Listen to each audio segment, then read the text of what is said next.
Thank you. Excuse me. Thank you for tuning into the Checkdown Podcast live on this Tuesday evening in Pasadena, Texas.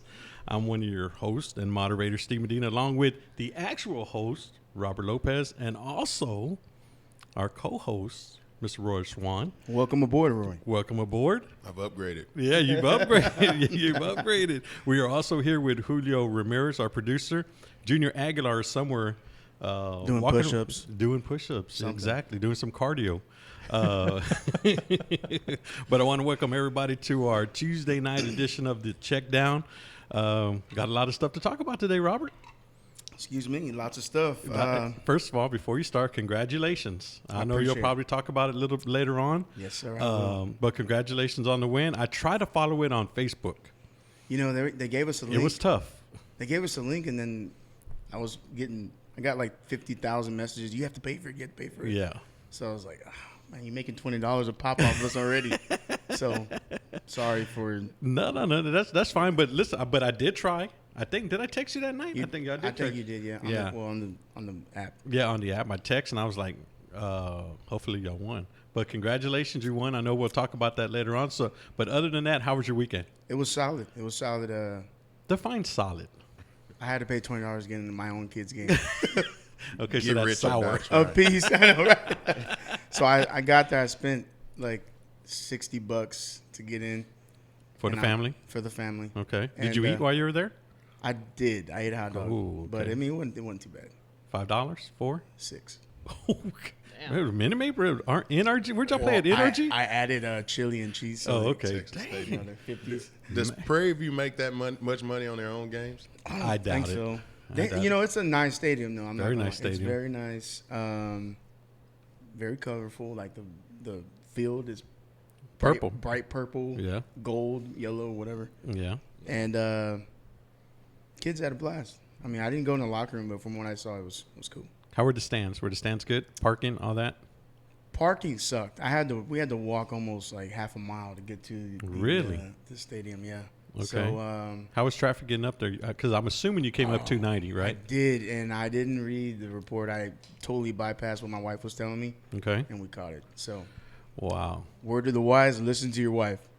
But congratulations on the win. Like I said, we'll talk about it earlier. And Roy, how about you? How was your weekend? Well, we didn't win, but we went to we went to Alice, Texas. We took the 7U and the 9U. So our 7U, they won. So congratulations, winning that second tournament in 2 tries. 9U, we lost 6-0 in the championship. Wow, so. 6-0. That's tough. That's a tough one, man. 2 practices, man. 2 practices, go up there. I think we fumbled maybe 10 times. Really? On the snap or what was it? Yeah, probably 5 or 6 on the snap. 2, they just took it away from us. So, really? You know, it was a good weekend. It wasn't bad. So were they a good team, or you guys played bad? No, they were not a good team. Okay. We should have been 30-point favorites in the game. Really? That's a positive, though. You know, it's a problem on your behalf. So. Yeah, sometimes for whatever the case may be, you just don't have it that day. Yeah. And so, and if you don't have it that day, and the other team just barely has it, then you can lose. Yeah, I've been in that position, the losing position, against this guy. So before we go any further, this is probably going to be the last time you see this cup because I'm dropping them. What? Yeah, man, I'm done. What? Dude, Al Davis is turning he's been turning for like the past 10, 15 years. Man, I'm done.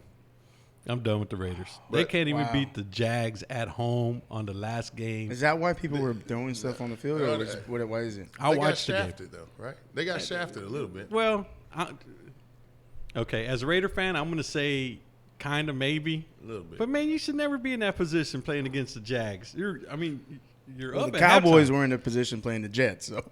Yeah, they were up 20-7, right? Yeah. And then lose. I mean, I'm like, hell yeah. And then before you know it, I go downstairs, walk outside, come back up, and man, I don't even know. I saw it, and I can't even believe what I saw. So you don't know what I was happened? mad. So David Carr runs. He slides inbounds. It's 2 minutes left. The referee says he slid out of bounds. Right. So they stopped the clock with 2 minutes and 5 seconds left instead of Running letting it go to the 2 minute 2 minute warning. and then they get stopped on the next 2 plays. So it gave them an extra timeout.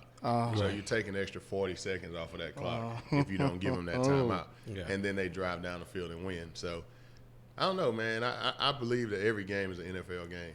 Right? Like, I don't care if it's the Jags, the Jets. No, yeah. You know. That's just the fan in me talking, but, man, come on, man.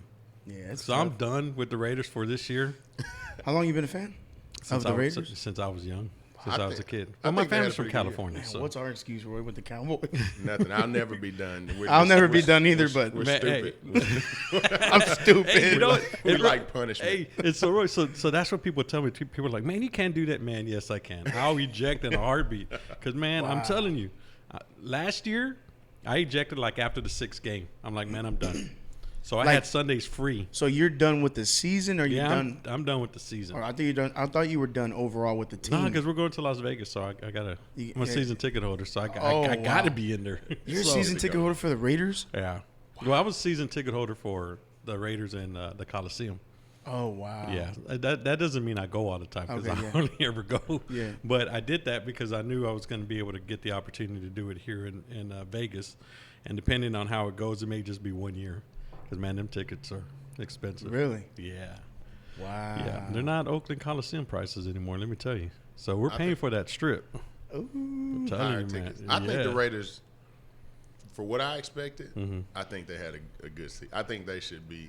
Maybe not as fans, right? I think it's something to build off it's of. A good Yeah, year. yeah. No, well, it's definitely something to build off of, but man, it's tough to lose the way they lose. Yeah, man, the feeling I'm is telling mutual. you, I felt like a Texan fan on Sunday. I was just like, man, this is how it feels like to be a Texan. But the Texans are doing good this year. I mean, that's okay. I get. I don't follow them. Well, America's team won this weekend. Yeah, we did, and we absolutely dominated the. Who'd y'all play? The 2000 Super Bowl champs. The Rams. Y'all played the Rams? Did they won? No, they lost. I'm sorry. The runner-ups. No, they lost to the Patriots. No, I'm sorry. My bad. 99 and 99. Okay. Oh, way back. Yeah. Okay. All right. They were in the Super Bowl last year, though. Yeah. This was last season. They beat us to go. So yeah.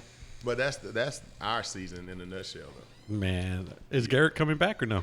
You think if he's he done? keeps winning those games, I think they'll comes back. hire him back. I think he's coming back, Rob. I've been hoping we lose out. I think he's coming back. I'm kind of tired of that dude. Are you really? Now, do you think it's actually him or you think it's Jerry Jones? I think it's both. Like, a coach has got to be able to win. Jerry Jones is giving him all the players. He's got a team. Man. He's got a stacked team. He's got a loaded team, man. When you can't get the job done like that, then you need to cut the head off of the snake. Okay, so when does it become the fault of the players? Well, now, I'm just asking because if you're a professional athlete, I mean, how much motivation do you need other than just having a job, a very well paid job? I think when you line up in the shotgun on the 1 yard line over and over and over and over, okay, with the best running back in the league, okay, it's kind of not the players. Okay, so I'm glad you brought that up. Okay. Because everybody in the NFL does that now. Yeah, I've and never in college. understood it, though. So you're at fourth and let's just say you're not even at the 1 yard line, right? And you know this better than I do. So please educate me on this. So you're 4th and 1 at the, let's just say the 23. All right, you got to get to 22, and then David Carr comes up, and he's in the shotgun. You're already 5 yards. I mean, so you went from 4th and 1. Now you're theoretically fourth and 6, 4th and 7. Is that new school football? Yeah, it is. I get the idea. What they're trying to do What's the idea? Tell me the idea. Spread you out. They're trying to run against a light box. But nobody's stupid. Like, the defense knows you're spreading me out to run the ball. Exactly. So they're going to blitz somebody or bring extra people.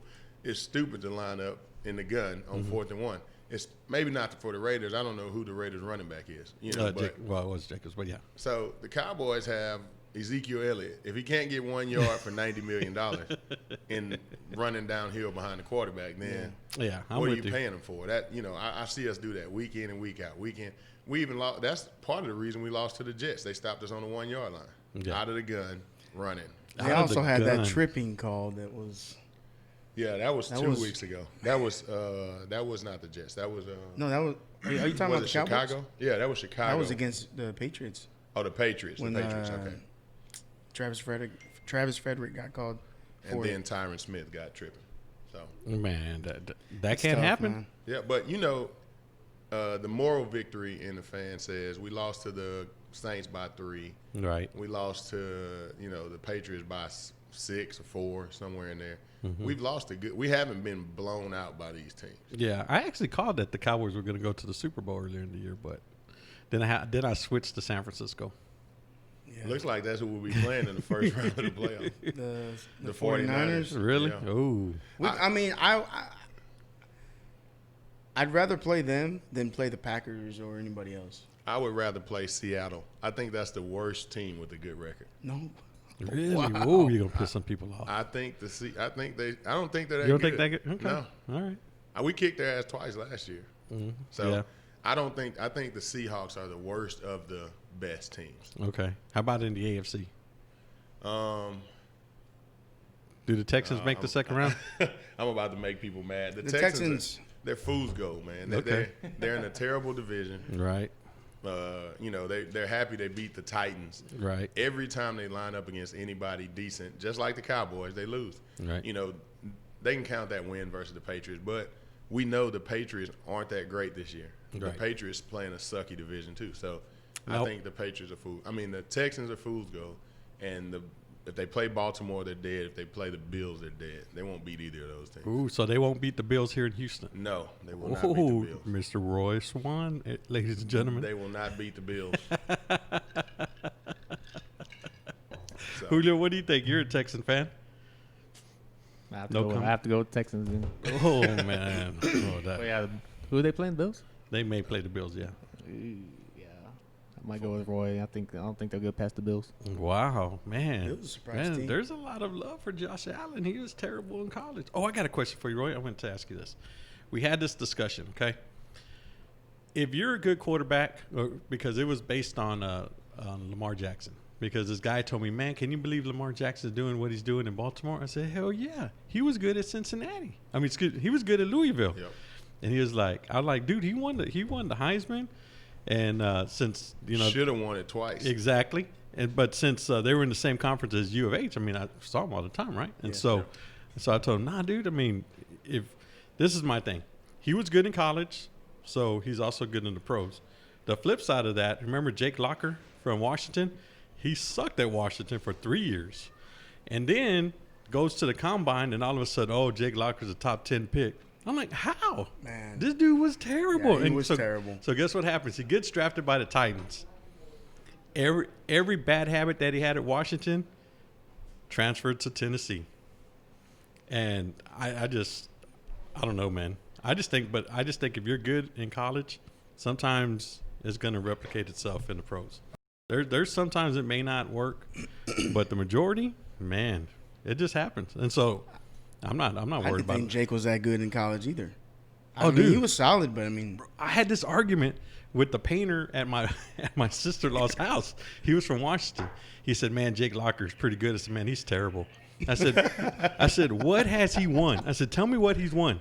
"Oh man, he's real good. All the scouts say he's good." I'm like, "Man, he hasn't won." What is the hardest position to translate from college to the NFL? Is it what do you see the most bust, quarterback or receiver?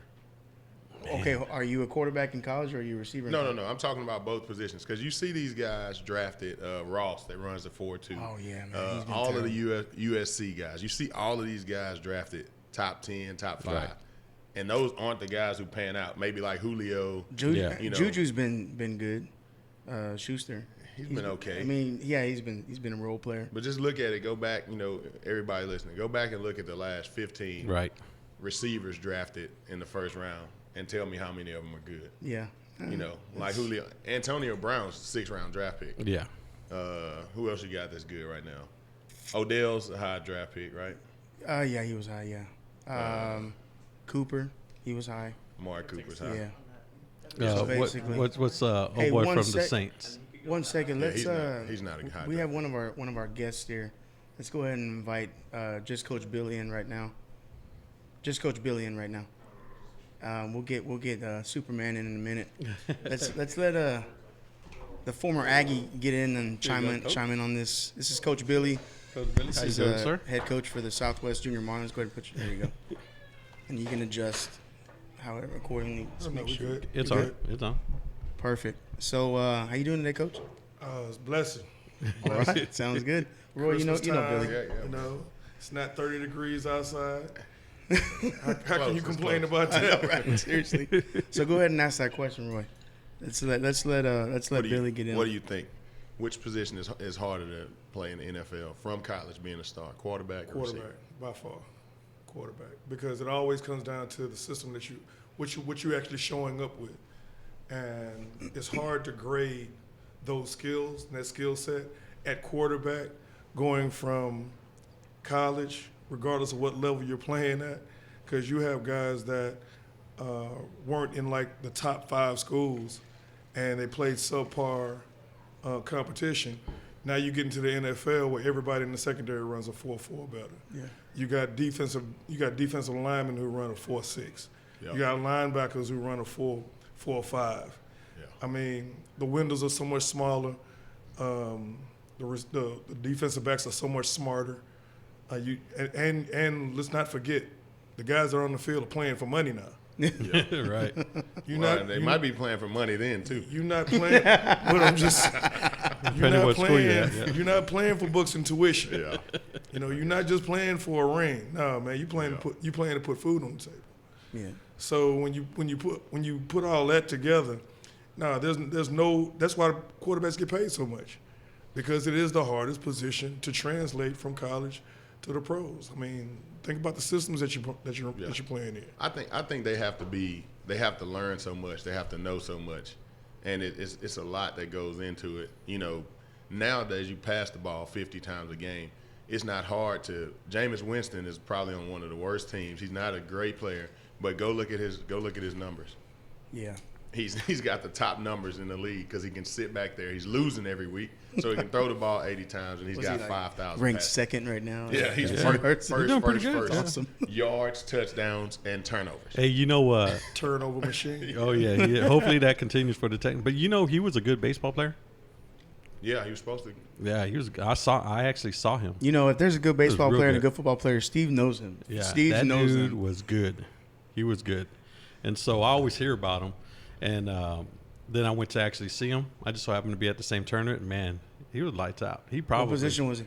I saw him pitch. Yeah. Wow. Yeah, he was good, man. Yeah.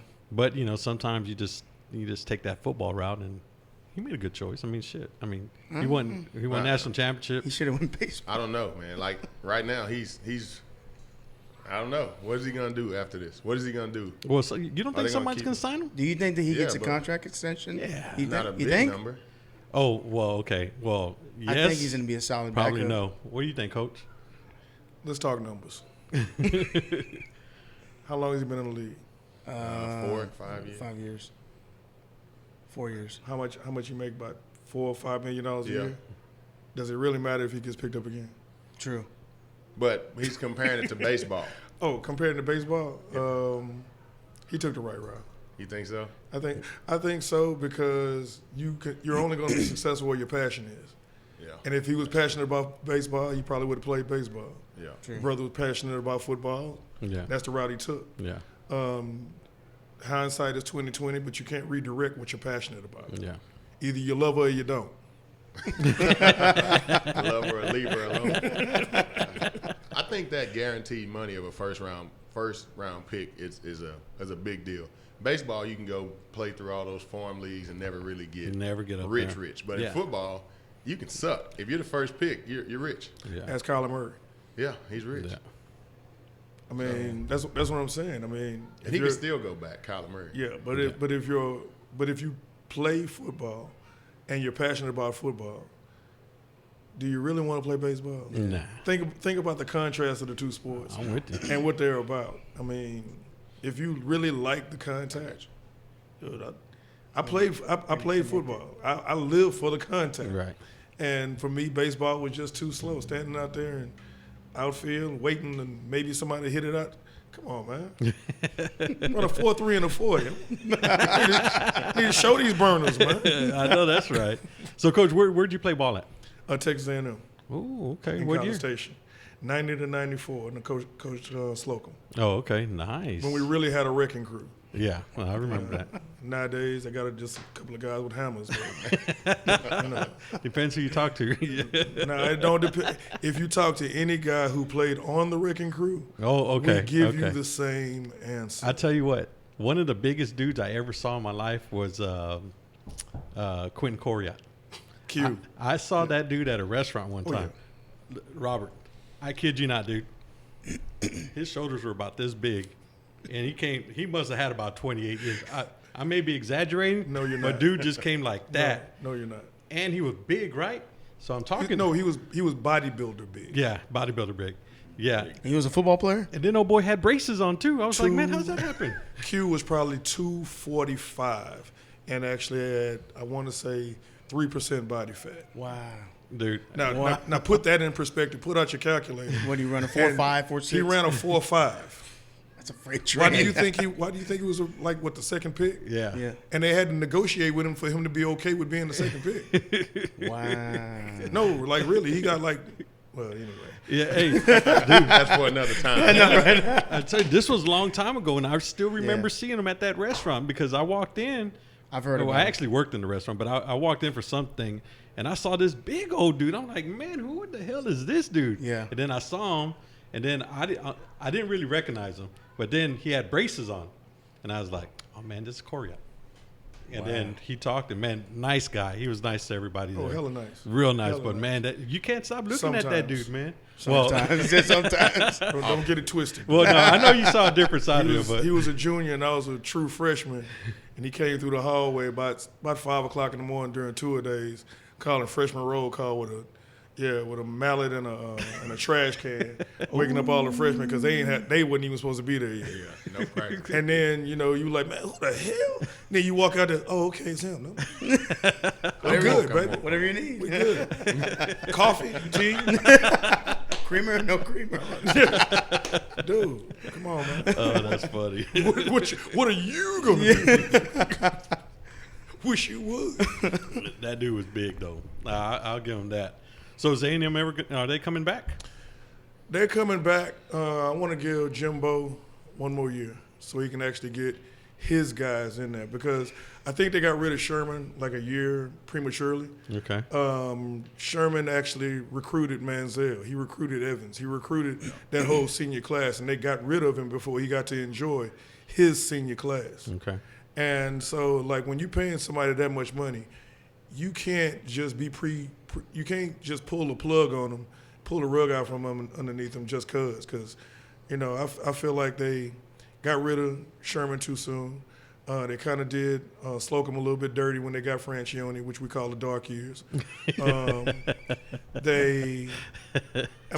with Francione, you got what you paid for. You know what I'm saying? So do you think that Sumlin had success with Sherman's recruits? Is that what you asking me, man? I gotta ask. Hey man, Sumlin is a victim of the "I left U of H" curse. If you leave U of that H, you suck. No, That's what happens.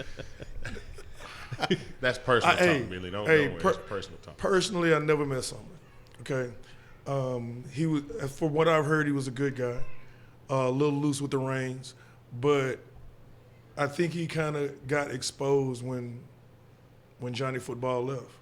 Think about how much success he had with him, and then how much success he had without him.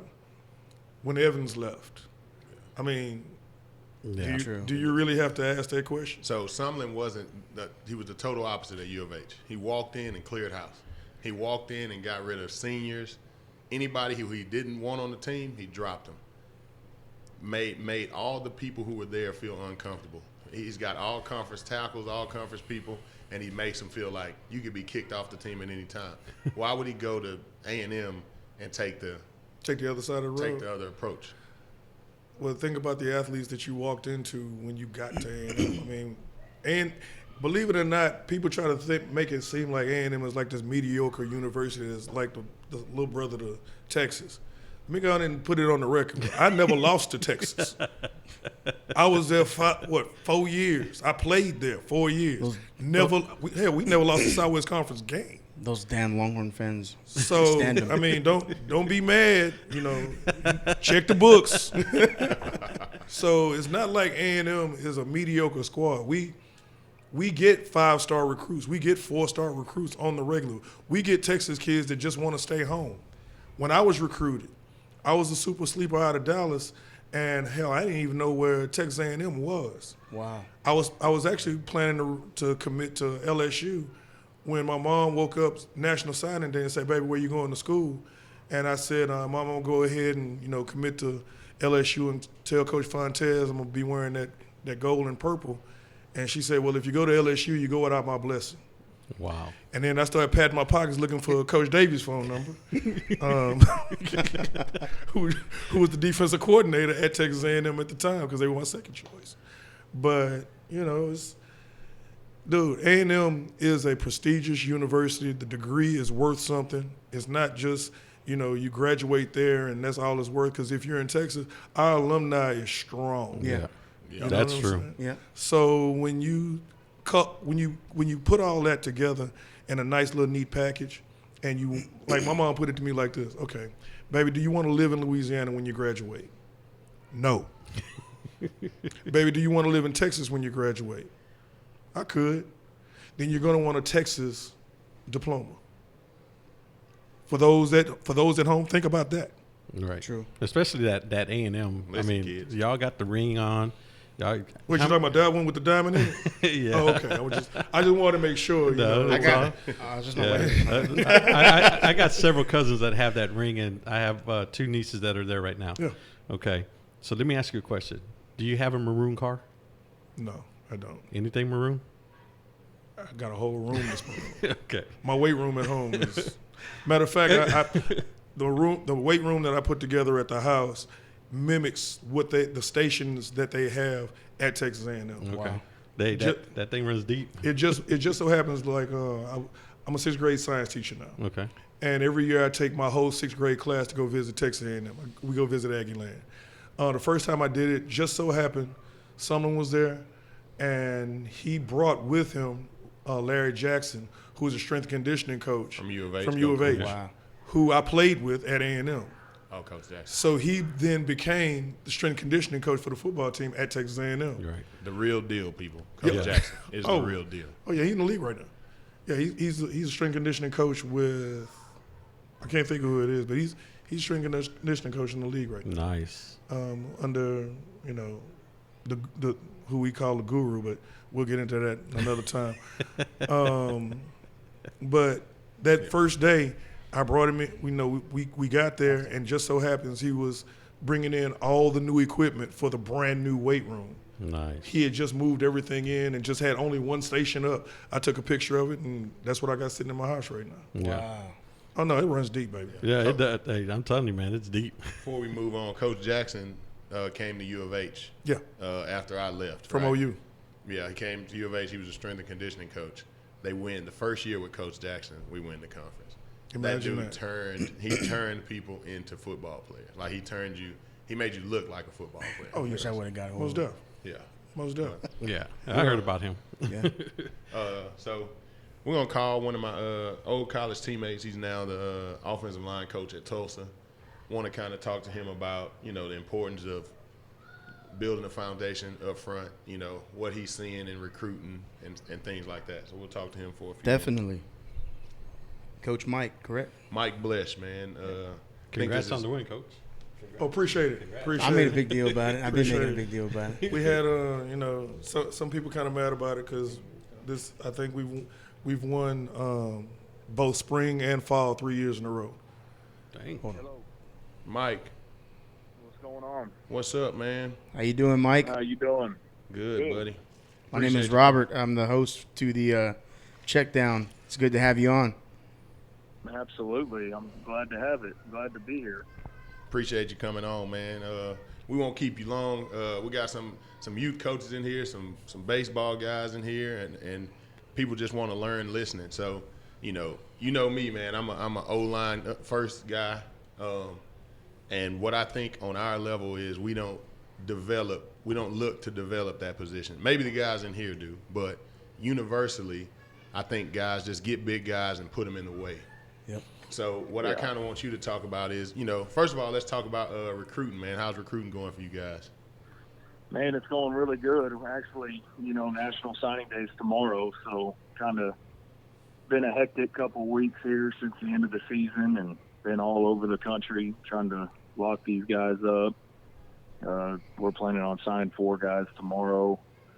This early signing period's been kind of a blessing, and it's been tough at the same time because, it has essentially turned into the signing period. Especially for the Division I schools. I think probably 95% of Division I schools tomorrow are going to sign all their guys tomorrow, and really January now becomes a head start on your 2021 class. So It's just kind of changed the dynamic of recruiting over the last couple of years.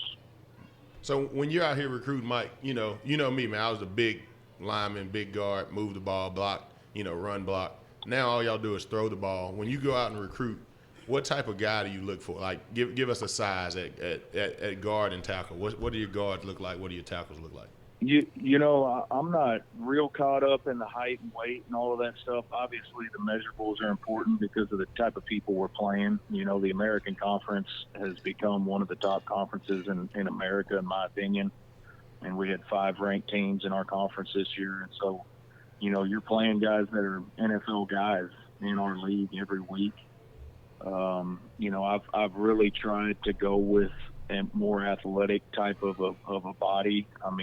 Actually 2 of the guys I'm signing tomorrow have backgrounds as defensive linemen, longer, leaner guys that can move and are used to running around the field making tackles, and their bodies have kind of taken them into the offensive line mold. And so, they might not have the four years of being offensive linemen underneath their belts, but I think that the ceiling on those guys is a little bit higher, especially at a place like Tulsa where, I'm gonna lean heavily on my ability to develop guys.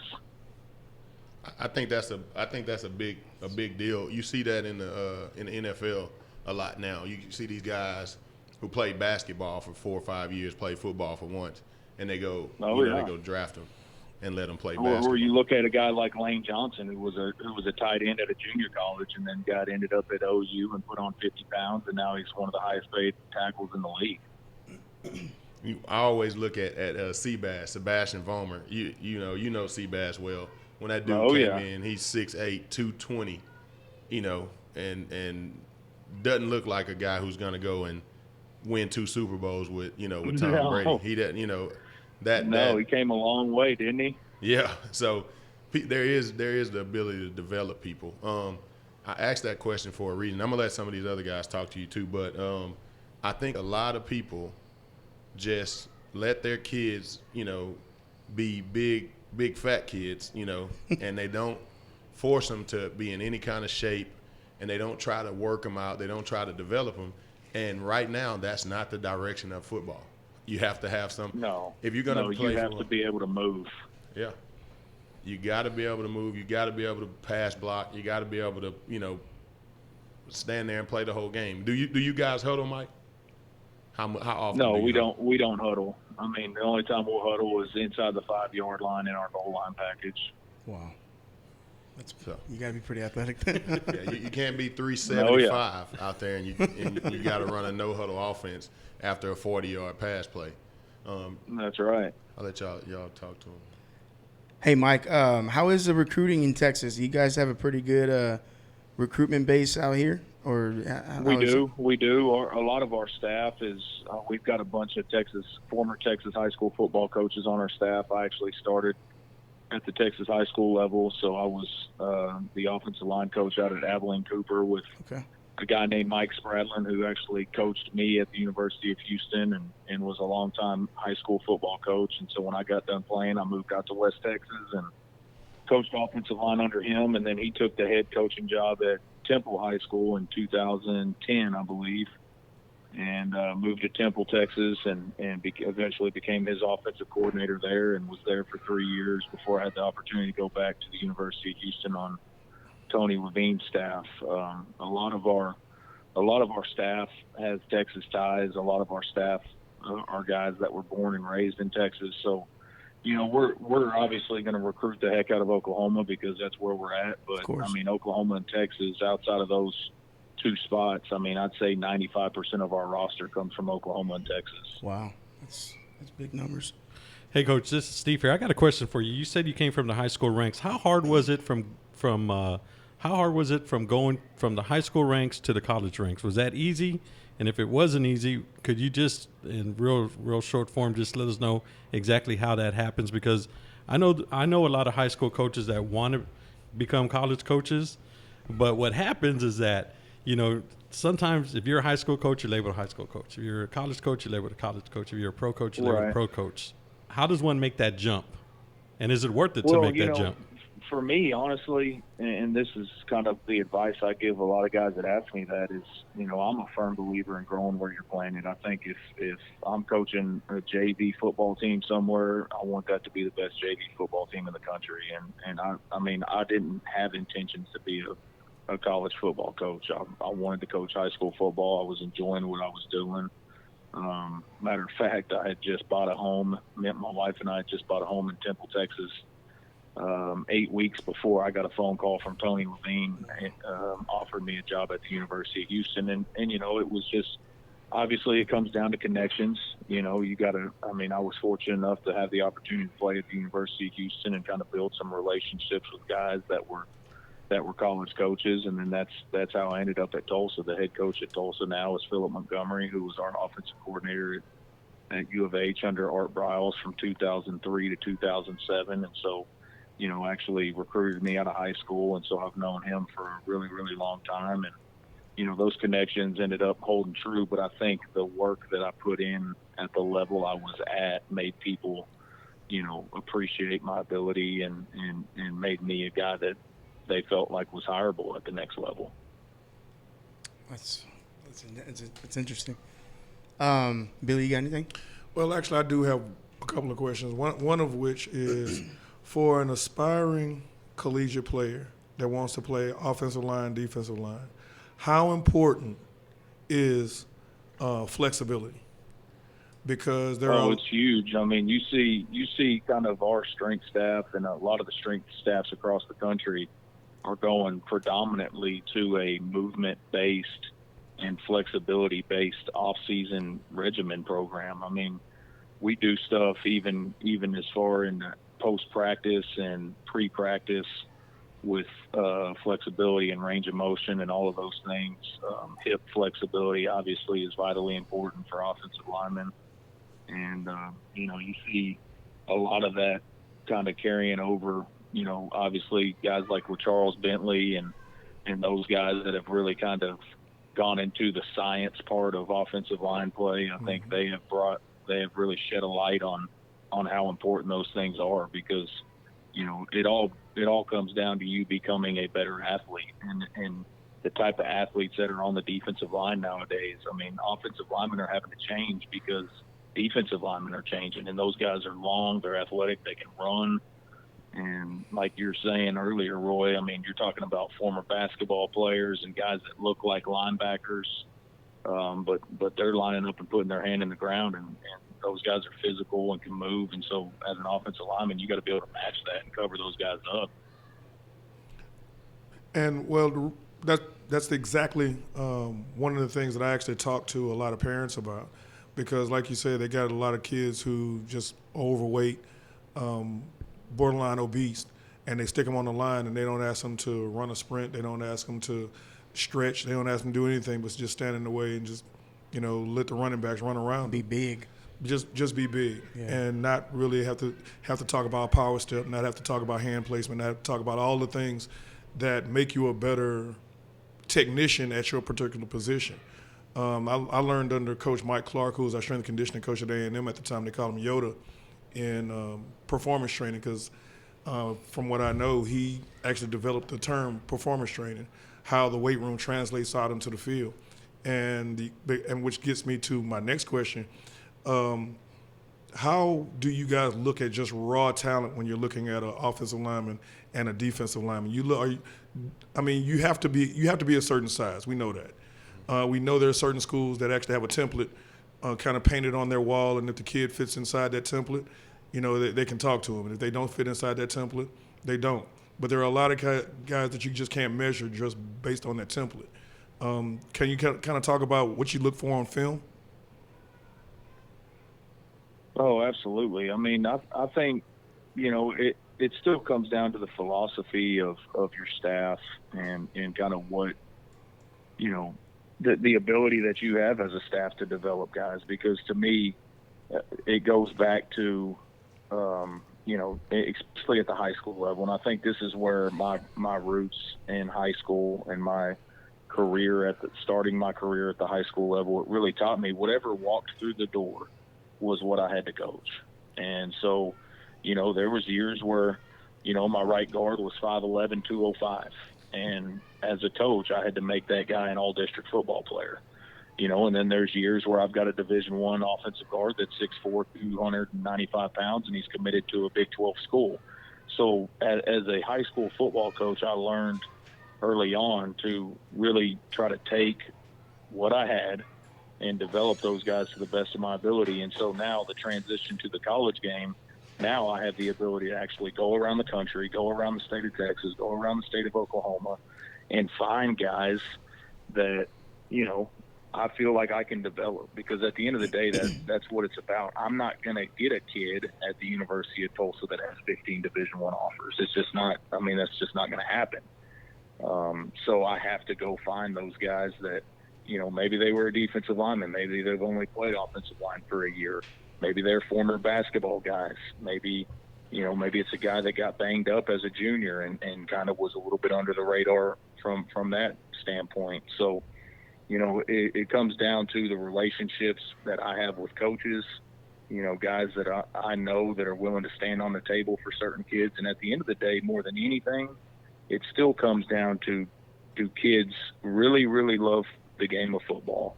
Are they going to do the things required to be successful at this level? Because it is a full-time job on the field, off the field.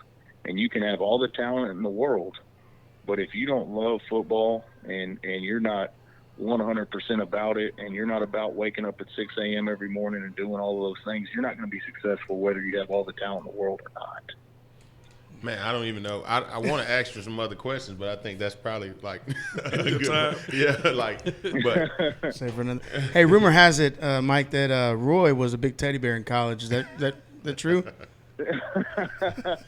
I tell you what, man, Roy was a freaking giant, man. I remember whenever I was undersized coming out of high school. I was about 6'2", 270 pounds in high school. To be honest with you guys, I didn't have a whole lot of stuff going on recruiting, and however, and for whatever reason, I ended up at the University of Houston. I'll be forever grateful for that. But, I remember in 2003, those guys, that was Art Brau's first year at Houston, and I remember watching those guys play in the Hawaii Bowl.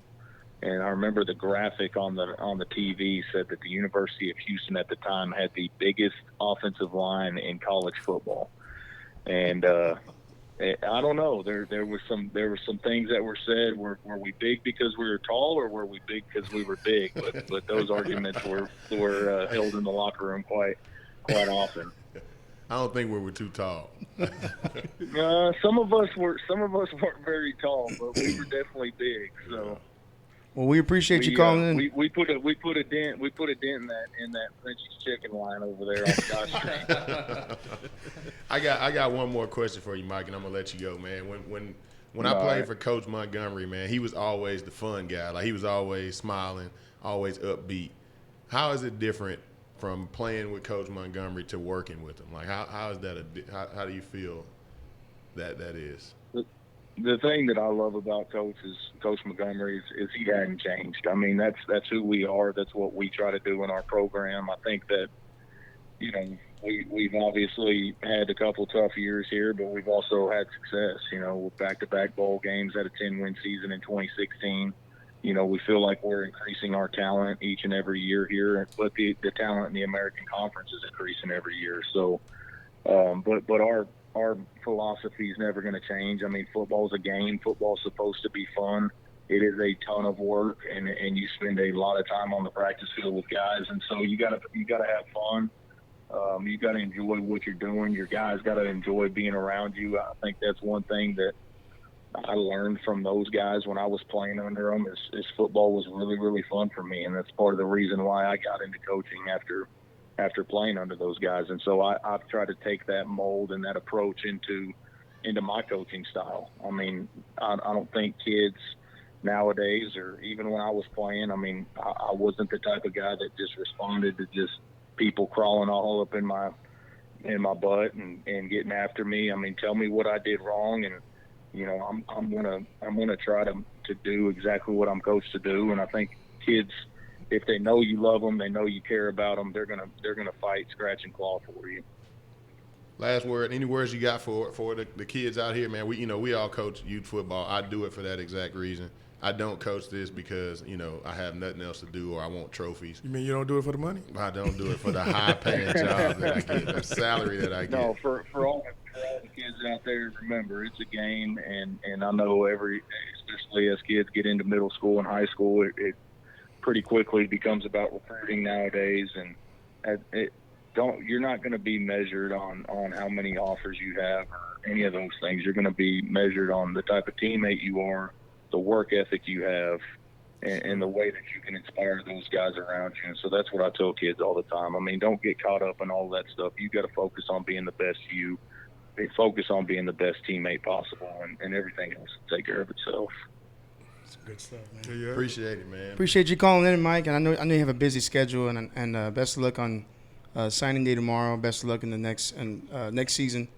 And hopefully we get you back on. Appreciate you guys, and it was fun being on with you. I'm gonna get the boys up there this spring, man. We're supposed to get there last spring, so I will be up there. Oh, absolutely. We'll start spring ball March 1st, so you guys are more than welcome to come up and bring some kids and let them be around our guys. That'd be awesome.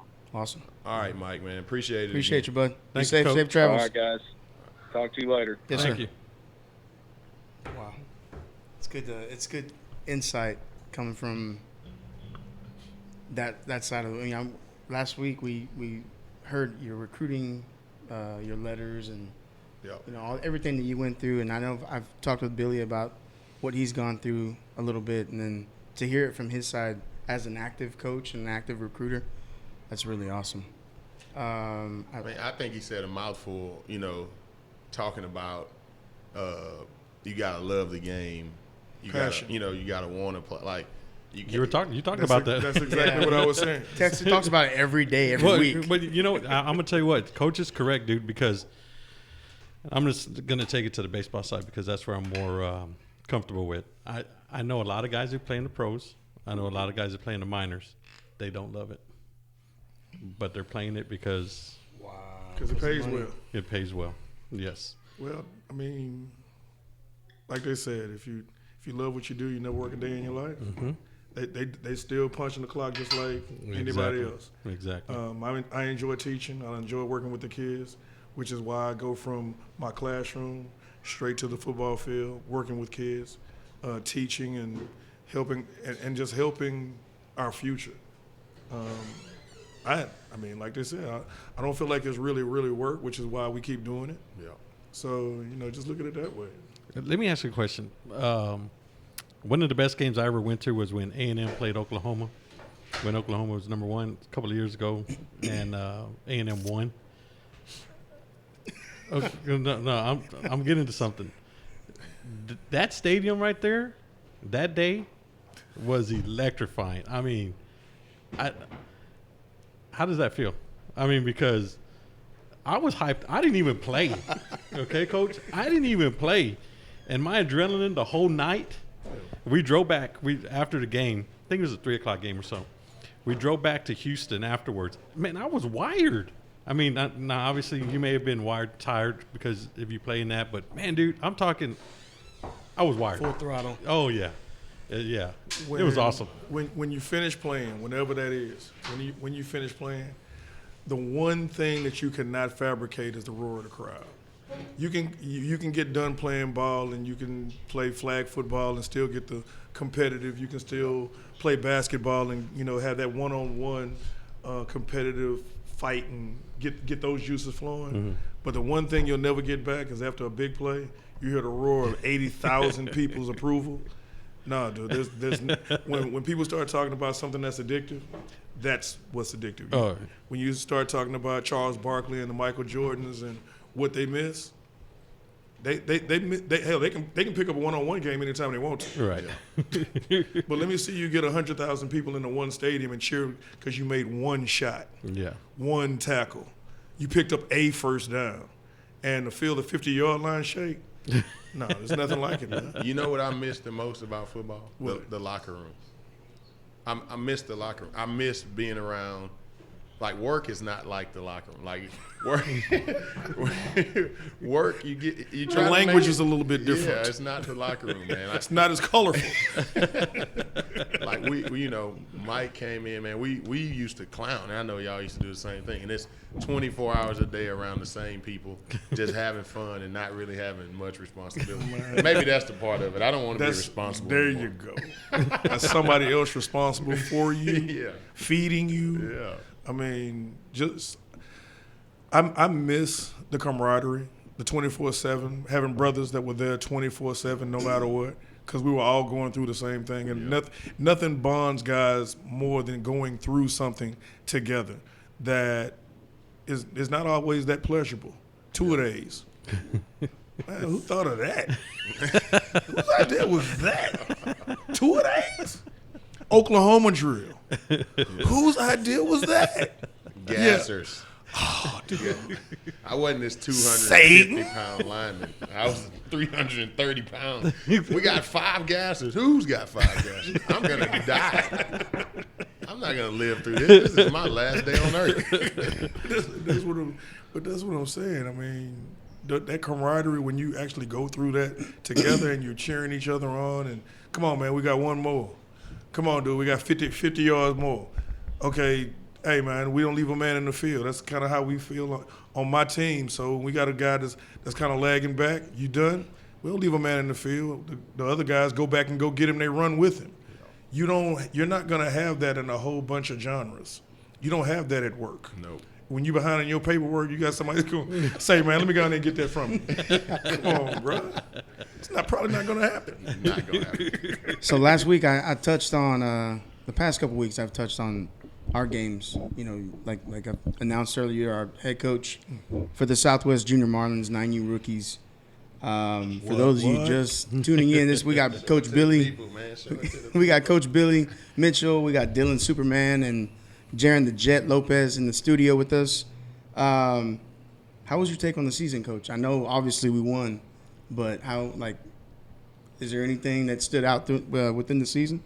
The season for me was full of for me it was ups and downs. It was a really, really long season. Actually, it was longer than I actually would want a football season to be. But to have kids that joined us and have them fit into our system, fit into our schemes, them be loved and depended on by my veterans, the guys who've been with me since they were 5, and to see them kind of mold together as a team, dude, it was probably one of the most fulfilling seasons I've ever had in coaching. It was definitely a lot of fun. How long have you been coaching? For everybody that doesn't know who you are, I'm sure everybody does know who you are in the area, in the Houston area. But I've actually been a head coach. I coached a little while for like some other teams as an assistant coach that didn't want me to coach, believe it or not. I was coaching with a guy named Coach Kiki, the rapper, who decided that he knew more football than I did. And I kind of always said, dude, if we go to the studio and we want to drop some bars, I'm going to give you a holler. But you probably want to take my opinion on some of this stuff. Sometimes you do drop bars in the pages. That's hey, let's get some. That's only when I feel assaulted. It's all in retaliation. Attacked. Yes. You attack my boys. You attack my organization. Hey, man, you got to get it. You know what I'm saying? I agree. I'm coming. But, I've actually been coaching Dylan in particular since he was 5. He's 10 now, so I guess it's 5 years. And I coached my oldest son for about 4 years. But like I said, that was from the assistant coach perspective. And I didn't enjoy it all that much because I felt like I had so much more to give to that group, and I never got to give it. I honestly felt like if they had allowed me a little bit more say-so on what we were doing and how we were doing it, we'd have been even more successful than we already were. But like I said, when you come into an organization, that's what it is. You got to earn your stripes and earn that respect. And Coach Henry he saw something in me that after that first year of flag football, and when they started tackle, he was like, "Hey man, you want to go ahead and take the group on full time?" And I mean, we never looked back. We lost a couple of games that first year. That first year of tackle because we were coming up from flag and we were playing. Shock to somebody. Dude, we were playing the Pack. We were playing the PA Titans, and those are the teams that we lost to. We beat everybody else, and we lost in the playoffs to the Austin Steelers. So it's like it's not like we haven't seen anything but success. We cut our teeth, we earned our stripes, and what the kids are doing now is just a testimony to their hard work over the years. Spring, fall, spring, fall, spring, fall, spring, fall. Come get it. Are y'all doing spring again this year? There's nothing more for us to do in spring. We're gonna play 7-on-7. The question is, are we gonna put together a national team? I think that's what everybody's kind of pushing for. I'm not a huge fan of nationals, but if I got a group of kids that want that, then Coach Mitch gonna give it to them. I've been pushing for it. Just throwing it out there. Just throwing it out there. No, I think honestly our South Side showcase team this year. I know we've only had 3 trials for it, but the kids that we've selected are special kids that nobody knows them, nobody's seen them. They don't have the flashy nicknames, but when they button those helmets up this past weekend and we scrimmaged, you saw what Southside football is about. You saw a whole bunch of slobber knocking, you know what I'm saying, bubble snots, all that, and we're only allowed to take 30 kids. And we lined everybody up on the line and we said, okay, if everybody agrees and it's a consensus, there's no doubt in your mind that we're going to take that kid, we're going to put a circle around his name. And then if somebody has, something that, they're not real easy about, we're going to put a question mark by his name. So when we went down the line and we made our circles, and we were like, okay, so we'll finish out our roster with the kids with the question marks. When we got finished, we had 32 kids that nobody had a question about. Dang. Yeah. 32. Think about that. Sunday was a real good tryout. I was 32 kids that everybody said, yeah, he's an all-star. Yeah, he's an all-star. Oh, no, he's a baller. We had 32 kids like that. We can only take 30. Yeah. That means that 2 kids that we actually want to take ain't going to make the trip. Were you keeping them around just like an alternate or something like that, or it's just 30 and 30, that's it? Well, we wish we could. Okay. But, I mean, I don't want to tell a kid, hey, you might get that call. I'm not. Yeah. Okay. I played in the NFL and sat around and waited for that phone call. Mm-hmm. That never comes. Bro, it's not a good feeling. Okay. You constantly staying in shape. You constantly working out. And every morning you wake up 6 o'clock in the morning, you're getting your grind on. And then you get in game 6, and it's like, waiting. I'm not going to do a kid like that, especially not at the age of 10. Okay. Yeah. I got some questions for the boys. I'm gonna go Dylan first. So I got 2 for you. How is it playing for Dad? It's great because I get to talk about how the game went and what I messed up on. And whenever we watch what happened in the game, he tells me what happened, what I did wrong. All right, that's one. I think that's I got to ride home with Daddy answer right there. But how is it? So it's a lot of responsibility being called Superman. Now, I've seen you play, and I can agree with that name. But how do you go out there on the field and deal with the responsibility of being a 9-year-old kid, 10-year-old kid called Superman? Well, I play like a normal kid. I just try harder than other kids. Like, I try my best, and I just start grinding. Nice. Simple as that. Simple as that. Exclamation point, baby. Simple as that, man. Simple as that. All right, Jaron, your turn. So you came from our league. You went, stepped up in competition, stepped up to go play in a different league. How was that experience different than your experience playing in Baffle these last few years? It was a lot of competition.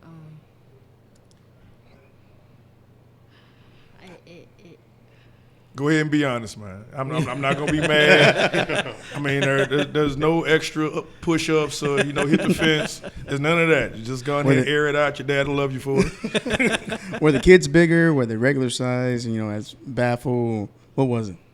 Oh yeah, the kids were bigger. Like a lot more competition. Putting them on the spot right now. Okay, let me help you out. When you say the competition, where did you see the most competition? Was it out on the field? Was it talking to your dad in the car? Where did you see the most competition? Oh, on the field. On the field? When? Game day or practice? Game day. Game day? Mm-hmm. So there was more competition against our opponents than actually what you saw at practice?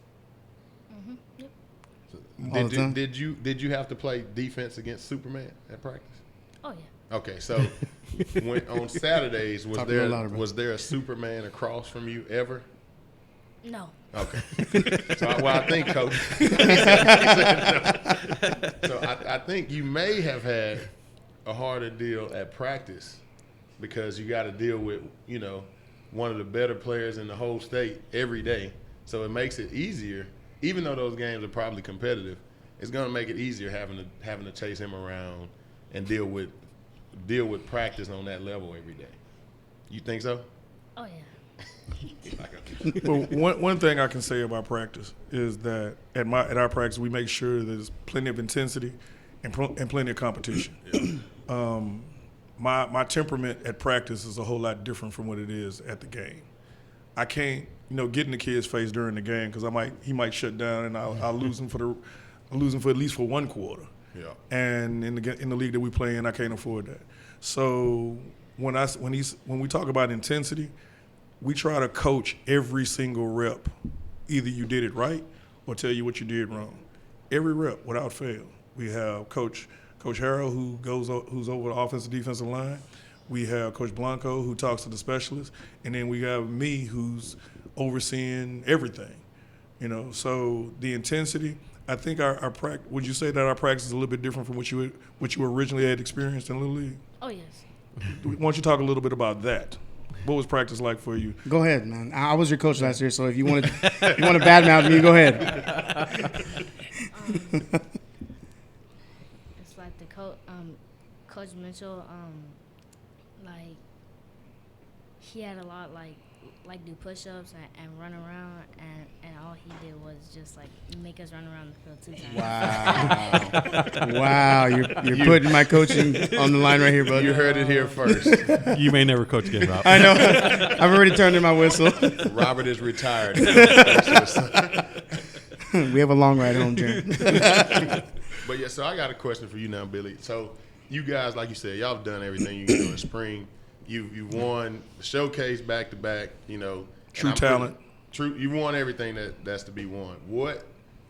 What's the next step? I see these national tournaments on the tackle level, not 7-on-7 tournaments. I see all of that stuff out there. You've done all of this. You've kind of conquered. Like it's kind of like a heavyweight boxer, right? You beat up all the little chumps, and you beat up some heavyweights too. Now it's time to, to move on. Yeah. And move on and move up.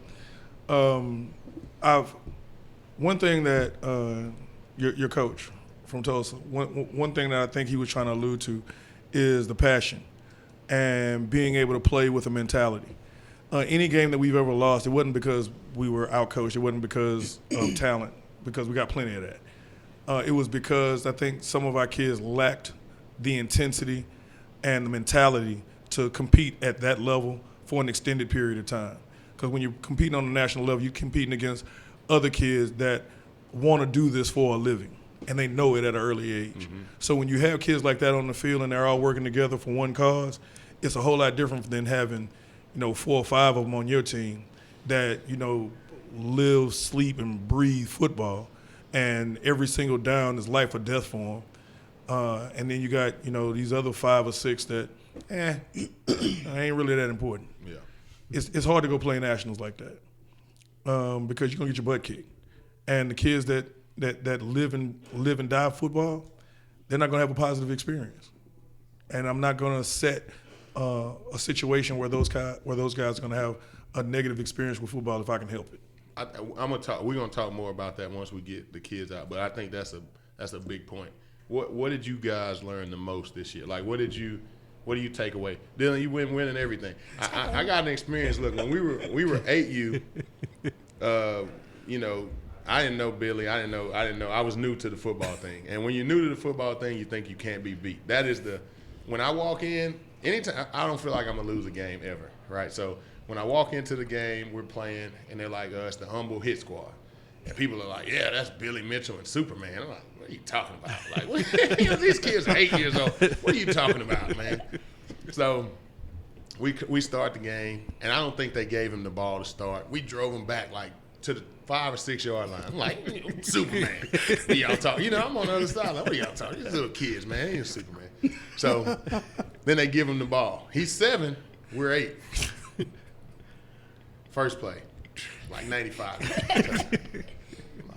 Oh, that's Superman. That's luck. That's luck. That's the first one, luck. All right, we get the ball back. We don't do anything. And they don't play with us this time. First play. 12-0. That quick. Like, it's that quick, man. So they ended up beating us 26-6, but it was a 7-year-old doing it to a group of 8-year-olds. So, you start to be, gain respect for these kids real quick. And then since I've seen them play, we were together at the showcase last year. Oh, yeah. So, Yeah, we were together out there at the showcase. Yeah. Yeah. So that was 2 live. And I seen the run that he made. So their championship was right before ours. They're backed up on the 95 3 or 4 yard line or something. I don't know where. 3 yard line. We're on the 3. Yeah, it's crazy. But we had to have a goal line stand because they had the ball 4 downs inside the 10. And they drove it on us all that last drive. They drove it. And it was 3rd down. It wasn't like first. No. They had 2 plays. It was like, it's over. It's 7-6, I think the score is. Yeah, we were down by 1. And it happened. Like it's one of those football moments, man. It was probably the best football moment that I've been a part of. Really? And I'm on the sideline as a parent. And I tell you what, when we had the goal line stand, I was like, all right, you know what? We got to get something going. We got to get something going. And then Dylan, it's the block. Last play happened in slow motion.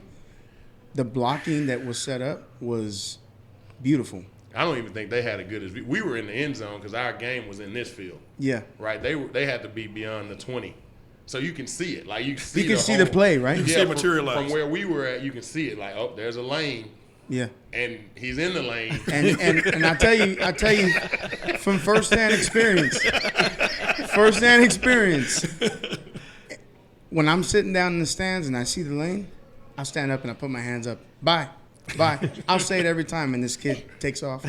And that day, I hadn't been with them too long. So I'm there, and I'm like, it's right there. He's gone. And we start yelling. And everybody went nuts, man. Me and like 4 other dads were jumping up and down, like holding each other's hands. And it was just awesome.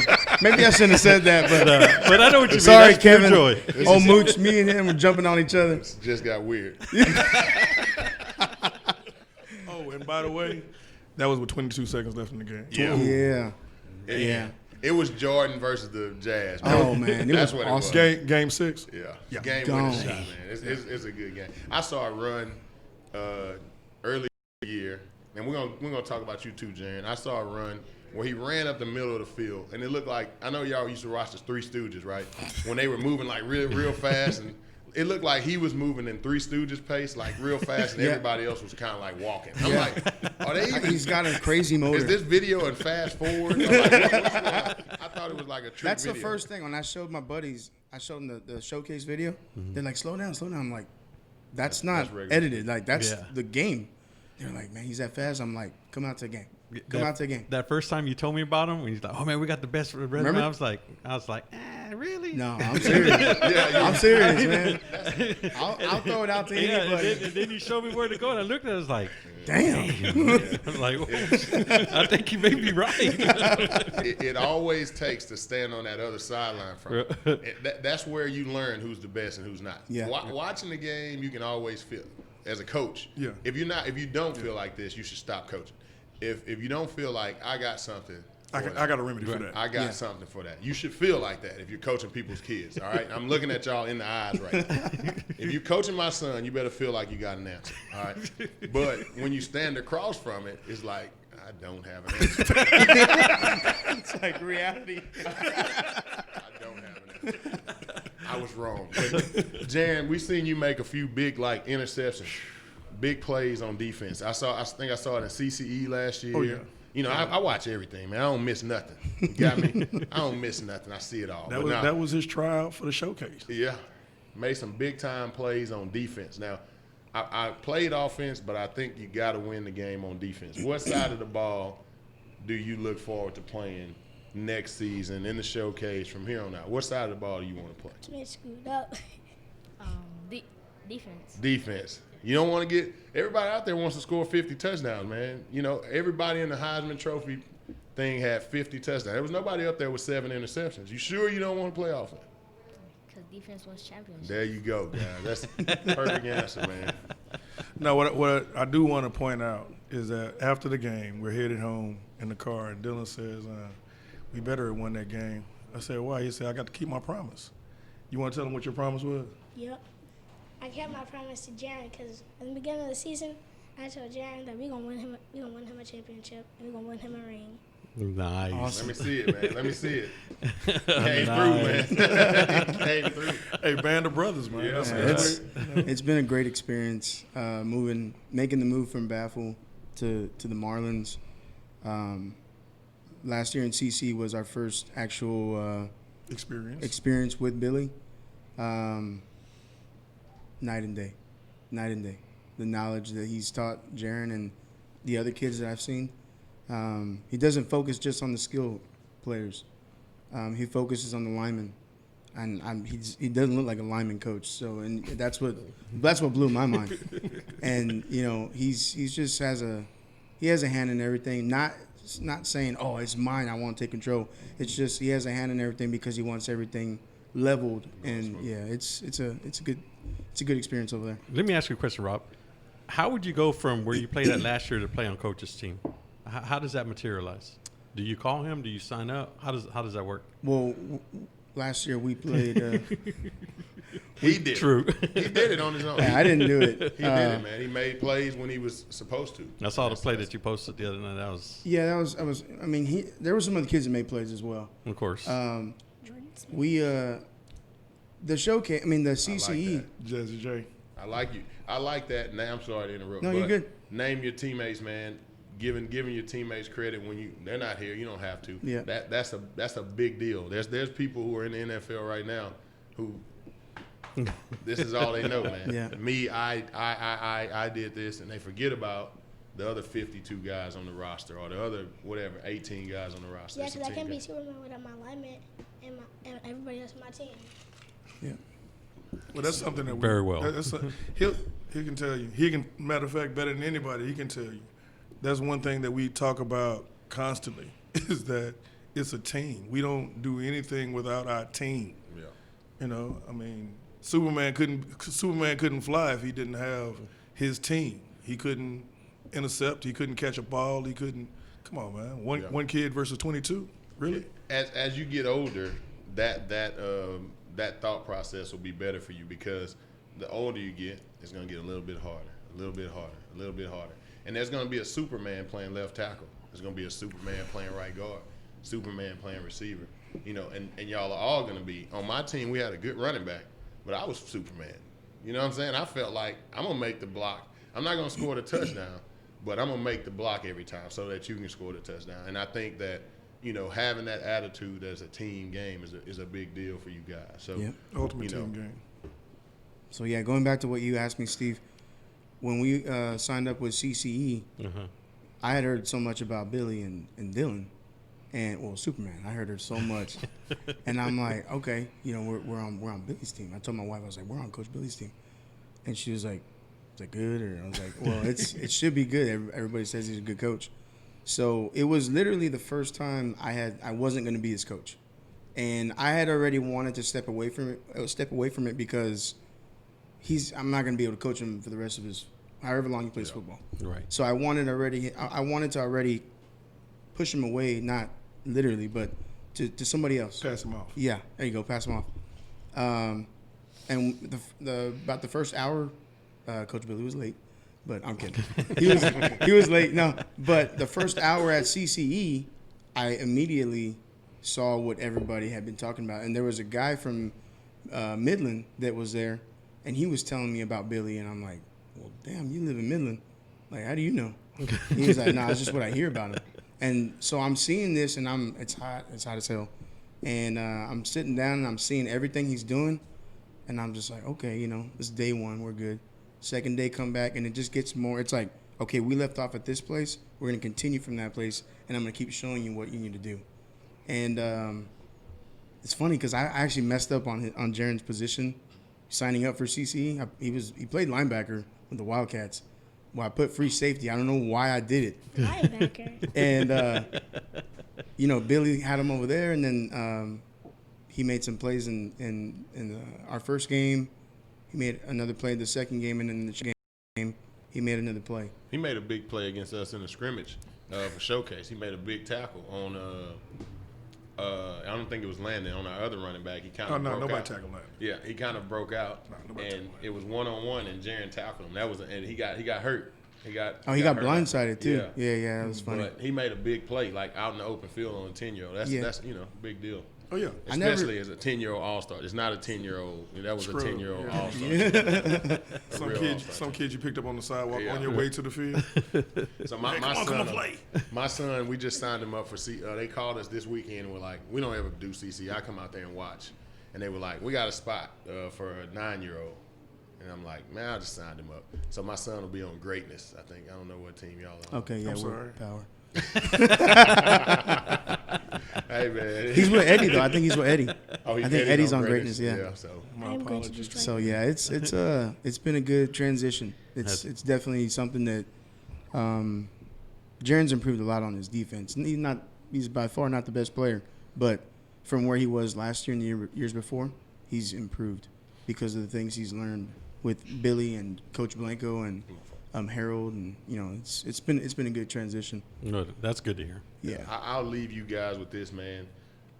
Enjoy these moments. Don't ever let them pass by. Yeah, don't ever let it be. Take it for granted. I won another Super Bowl. Don't enjoy that Super Bowl like it's the last one you ever win, because one day.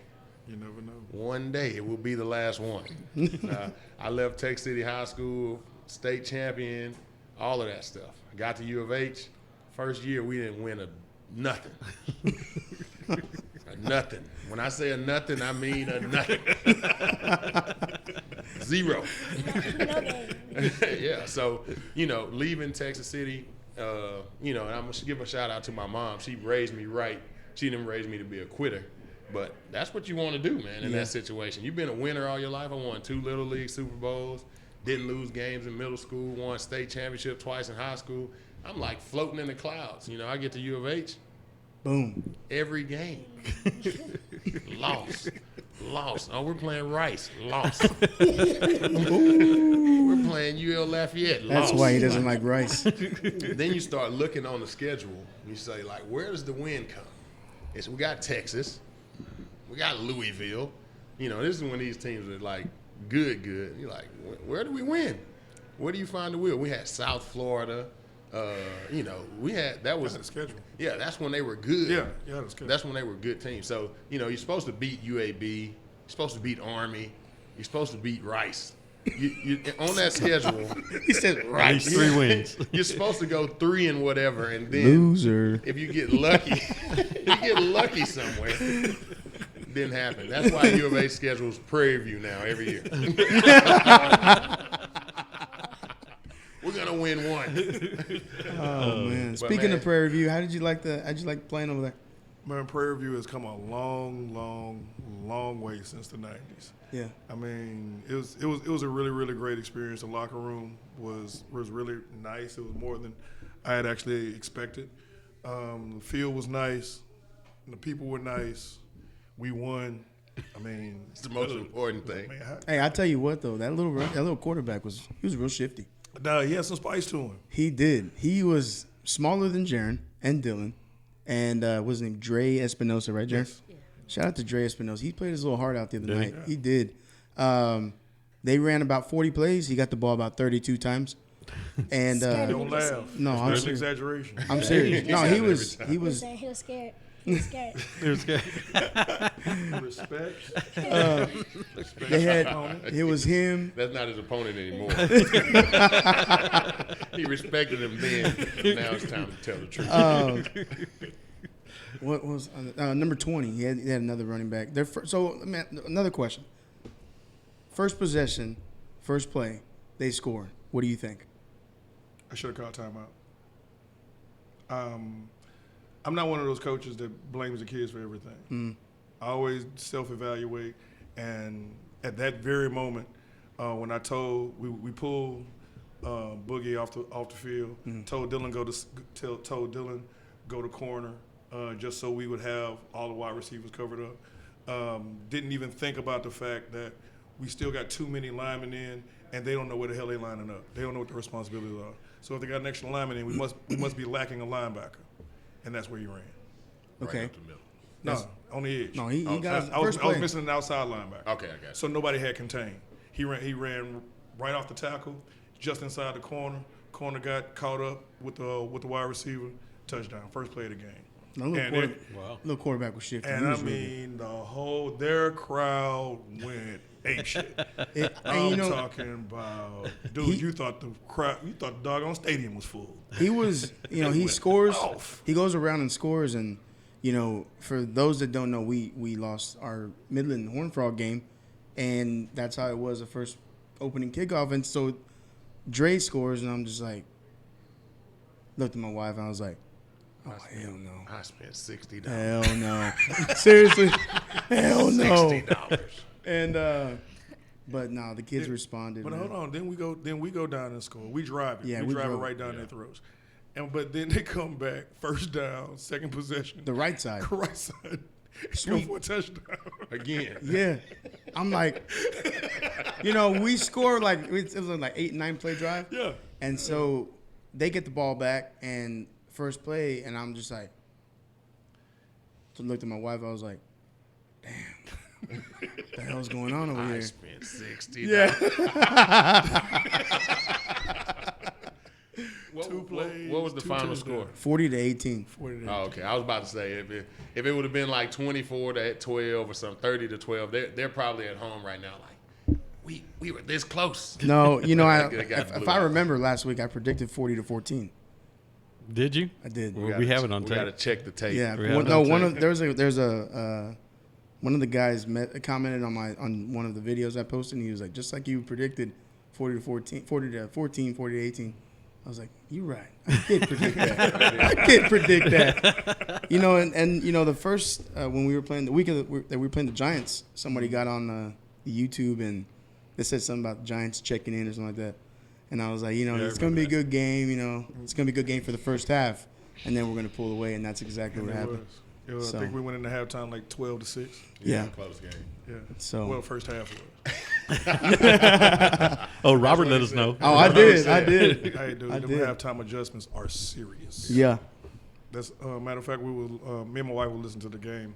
We will listen to the broadcast, not actually watching the game a couple of nights ago. And after they scored the 2 touchdowns, 2 plays, and we came out the third possession, and then the fourth possession, and then the commentator was like, "I don't know what they changed." Yeah. But that's something that we usually don't see is in-game changes. Yeah. And I think our coaching staff does a good job of, kind of figuring out what a bleeding is, and figuring out a way to stop the bleed. When you play gaps and you play discipline, football really isn't as hard as people make it out to be. Exactly. That's a lot of words right there in a few words. Everybody thinks this is rocket science. It's not. They've been doing this they didn't even have face masks. Dude, they were doing it. So there's it's something called hat on a hat. Some people don't understand that. And that's what we do about as good as anybody. Our blocking scheme is hat on the hat, and we get a hat on the hat, and the safety belongs to him. One-on-one is the best place to be. And that's even if you don't have. You got Superman, you depth one-on-one. That's bad. But if you don't have Superman and you one-on-one, you still got to like your chances. Yeah. Hey, Jaron. I'll send Jaron one. Hey, Jaron already knows. Hat on a hat, safety is yours. I don't care who's running the rock. It's the exact same principle. Jaron has scored on us as a younger kid playing up. We played a game against them, and they kept it close. Like, it was 25-20 at the end. We won like we were going to win from the beginning. But Jaron, the younger kid, Jaron, the younger kid, was a handful to stop. Like, he's not, so when you put the kids in a position to be successful, they're going to be successful. Do you guys have anything else that you want to say? The second half of the championship was too easy. It's too easy, man. He needs more smoke out there. 9-year-old, if you're looking, the man is tired of this. He wants more. Give him more. Give it to him. Give him more. Journey, got anything to say? I can't wait for next year. Nice. We got it coming, baby. We got it coming. Nice. Yeah, it's been real good. Well, I do want to officially and publicly thank you guys for joining us. When you guys joined us, I can honestly say that our team got better the day you guys showed up at practice. Jaron's been a kid that has always come with his hard hat on, lunch kit, and he screws up. Coach, I'm sorry, and Coach is gonna tell him the same thing. Don't be sorry, just don't do it again. Damn. Trust me, it's like that at home too. It's like that at home too. Stuff your sorries in a sack. Don't do it anymore. He understands owning up to your mistakes, and there's a lot of kids who don't. So that part of it is really refreshing. I throw a lot at the kids. Yeah. A lot of people think that I throw too much at them, that things that they can't fathom and it's over their head. But I'm honestly believe that kids will rise and fall to whatever expectations you have for them. Yep. So if you're a parent and that little tidbit helps you, that's what it is. Your kids are going to rise and fall to your expectations. If you think they can do it, they can. I think I want to talk about that without I want to talk about Josh Gordon with the group. So if y'all want to let the boys talk a little for sure. Thank you. Stick around, Thank you, Billy? young man. Yeah. Thank you. Yeah. So, Josh Gordon. What he's saying, like, you're challenging the kids. Say it again. We're second half dominators. Superman on the field, Superman on the mic. He's got that speech already prepped out, man. He's gonna be good on the mic for years to come, man. But so impressive. I'm pretty sure there was somewhere where Josh Gordon was a Superman type kid. He probably didn't have a Billy. Stop. He was Superman in the NFL. There we go. Don't get it, man. Come on now. Leading the leading receiver. Genetic freak is the term that we use. He was good at Lamar High School too. Yeah, and he was good at Baylor. He was good everywhere he's been, right? How do we keep our Lamar High School? How do you get this at Lamar High School? But how do we keep our kids from, I know me. I'm not gonna say I'm a perfect dad or whatever that type of stuff. But I stay on my kids about the small things, and I think it's the small things that count. Like, the big deals are, they're once in a lifetime. It's the small little details to stuff, and that's in sports, that's in life. Tie your shoes, make sure you're not wrinkled, make sure your shirt's buttoned up the right way. All of that little stuff, you concentrate on those small things. But how do you keep your kid from being a Josh Gordon? By telling him no, that wasn't good enough. By telling him, stop telling these kids that everything they do is gold. Stop making these kids really feel like, everything they do is right. They have to have some sort of discipline. They have to have some sort of accountability. And when bad behaviors go unchecked, they don't do anything but turn into worse behaviors. I'm a disciplinarian at my house. Yes, sir. No, sir. Right now, I also work in education. So I work in inner city. I work at Farndon Middle School, where you got some kids that think if they say sir, it's a sign of weakness, whereas I'm trying to explain to them it's just a sign of respect. And when you start respecting things and you start understanding that you're just a small piece of a bigger picture, it all ties together, man. Dylan understands his place in our family. He's 1/4 of our family, and he has to carry his own weight. You got to keep your room clean. You got to do your homework. You got responsibilities, and when you don't carry out those responsibilities, you got accountability that goes along with it. Yeah, I try to, my sons, you know, once that football game is over with, you turn into son. Like you're 9, right. You know, out there, everybody loves you. You're a hero. In here, clean your room. In here, go to school and act right. You know, don't let that stuff get you carried away. You spoke on earlier about going to nationals, and we're going to go to high school in a second. But with that mentality, I think, you know, being in Pearland, right, on our team right now, we have 23 kids. 9 of those kids would give their life to keep playing football. The other 14 will give their life to keep playing Fortnite. So that's tough. Yeah, that is. Yeah. And I'm not saying they're not good football players. Yeah. You know, it's like, but that's the difference. Those kids that you're meeting from Florida, they feel like, and this was my edge. I feel like coming up. I played football because I wanted to buy my mom a house. I played football because I wanted to get my mom from working 2 8-hour shifts a day. So when you lined up across from me, you were lining up against the worst nightmare that you could ever have because I'm playing for everybody up there. You lining up against my mom. Yeah, you lining up against. I just watched my mama work 16 hours. You're not taking that from me. You're not taking from me that I'm gonna get her out of that, right? So now, you know, we've kind of given our, like, my kids, they don't have that to work. It's got to just be them. But when you go and play against these teams from Florida, they got that. They're coming from the projects. They're coming. Football is what they have. Yeah. And when you line up across from them and your mind is on Fortnite, you're going to get your ass kicked.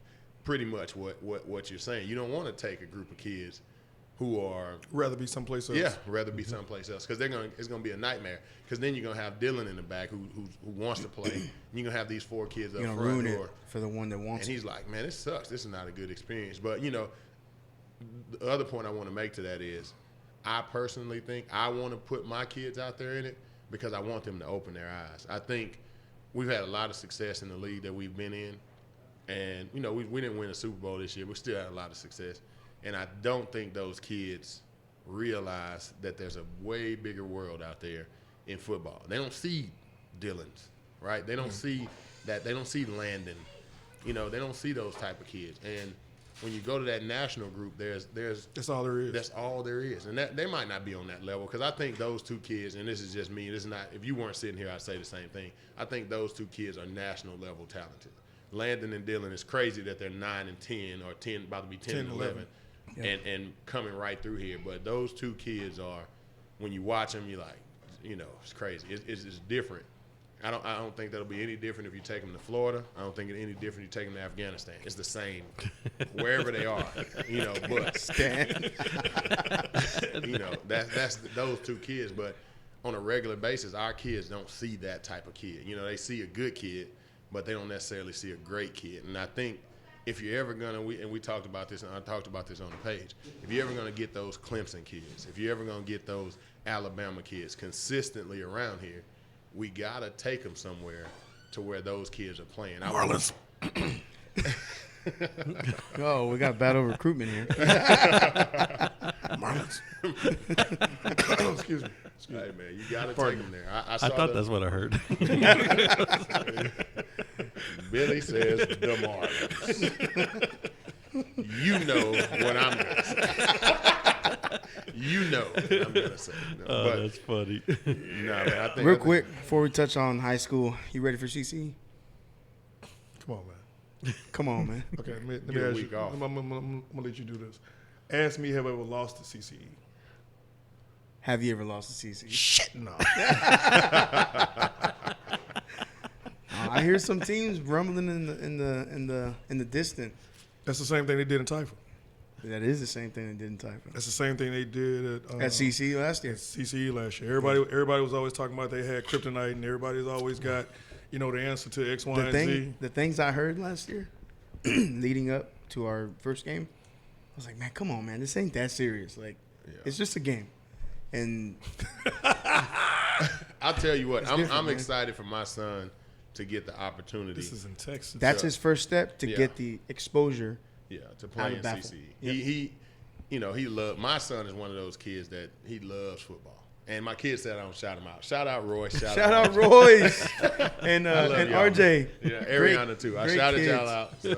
Great kids. My older son, he plays football. You know, he just plays it. He does pretty good. But my youngest son, if he could play right now, if you tell him to line up a game, he'd line it up and play. So, I've been putting him in more and more stuff. And but that's what I'm talking about. Yeah. And this is why we talked about Winston. Where's your passion? Exactly. What is it that you really want to do? What is it you want to do when you don't want to do it? You know what I'm saying? Yeah. What would you rather be doing right now? Right. Yeah. He's not talking about he'd rather be fishing. No. You know what I'm saying? He'd rather be playing football. I'd rather be playing Fortnite. Nah, dude. If he's up, I can guarantee you he's either watching this or big hits on ESPN or some YouTube type stuff. That's his thing. But he's going to get the opportunity to play against not just Dylan, but all the best kids in the state. And this is his first time. Bust load up. It'll be a great experience for him. Jaron was like, I don't know. I was like, suck that shit up. Adversity makes players, man. Yeah. Well, I actually believe, and I've told everybody, that adversity does not build character; it reveals it. Oh yeah. So when you talk about you want to know, if you need to know, there are a lot of people who just got to know. CCE is one of the places you go to find out. I mean, real talk. We participated in it. This is going to be our third year. We participated in since Dylan was 6. He played up, of course. MVP. It's important to him. You know what I'm saying? When he wakes up in the morning, he knows who he is, he knows what he is and what he wants to do. It's a blessing to be that young, to be that gifted, and also know what you want to do with it. Right, that is. There's a whole bunch of adults who don't know that right now. Yeah. They don't know what their gifts are. Yeah. They don't know what they want to do. They working in a job and they like, I can't wait till I get to the next one. You know what I'm saying? Yep. That's the problem that's going on right now. That mentality is rubbing off on their kids, and they're just not rubbing off, man. It's being ingrained. There you go. Mediocrity is running rampant through our society, and it being accepted is running rampant through our society. Yeah. I mean, I think you got a lot of people who think that they have a Superman kid, and this is not just youth football. This is all the way up. Their mentality is, I'm not going to make my kid be better. He's already good enough. Yeah. And I think that, that's why we see in our area a lot of mediocre teams, because the parents will sit back and try to force their hand and stuff, especially now that, money rules the world. So if I got a little bit of money, I'm going to join the booster club. I'm going to do this, and I'm going to position myself. I'm not going to take that time and make my kid hone in on his craft. I'm going to take that time and make that coach hone in on my kid. And that's I think that's the problem with youth football. Robert would tell you, first of all, I don't coach the specialists. When we split up, the specialists go with Coach Blanco. Mm-hmm. They run pass routes. They go over our play scheme, our blocking scheme, making sure everybody's attacking the proper leverage. Everybody's got a good base, the basics. But I'm spending time with our linemen simply because, dude, Dylan's going to be Dylan. And if I figure out how to get you to block him and just turn him just a little bit, it's a house call. You know what I'm saying? But at the same time, I don't treat Dylan like he's a piece of gold. He's a part of the doggone team. And that's why we've been successful. Dylan, come to my team. You're a piece of gold. You will be treated like gold. Like gold. But I've told people that I'm the perfect coach for Dylan, because I can talk to him the way I want to talk to him. I can yell at him the way I need to yell at him. I can critique him the way I have to critique him. And I ain't got to worry about his ass pissing nobody off and his ass going someplace. Because he's only going to go where I go. Exactly. So you coaching him, you got to be concerned. You got to kind of handle him with kid gloves, because you don't want to piss his parents off. Right. You don't want to make Dylan not like you, because then Dylan ain't going to play for you. I feed you, bro. Dylan, you are gold on the mic. No, but look, that was awesome. I handle, and that's a big thing. I don't do that. I started out doing that, and it's not me. Like, I started out trying to baby kids, and I coach my son hard, and then I baby this kid, and I coach my son hard, and then I baby this kid. And then at some point I was like, I know what I'm doing. Either you want me or you want the guy that was here before. I'm coaching everybody the same. Thank you. And if the parents don't like it, they didn't like me. There's other teams. See, and that's one thing I've seen over the year. Well, over the past couple of years, you don't want me yelling at your kid because you take it personal. Yeah. And you don't want me yelling at your kid because your kid's better than my kid or this other kid that I'm not necessarily yelling at, but I'm not having to explain a lot to him because he knows, but you're taking that personal. Right. You know what I'm saying? So, and that's another thing I think that I've seen is a problem with what goes on with that I've been around here in Houston. There's a lot of you nurture your kid too much. There's yelling, and then there's like you can yell at my son. Yeah. He can handle that.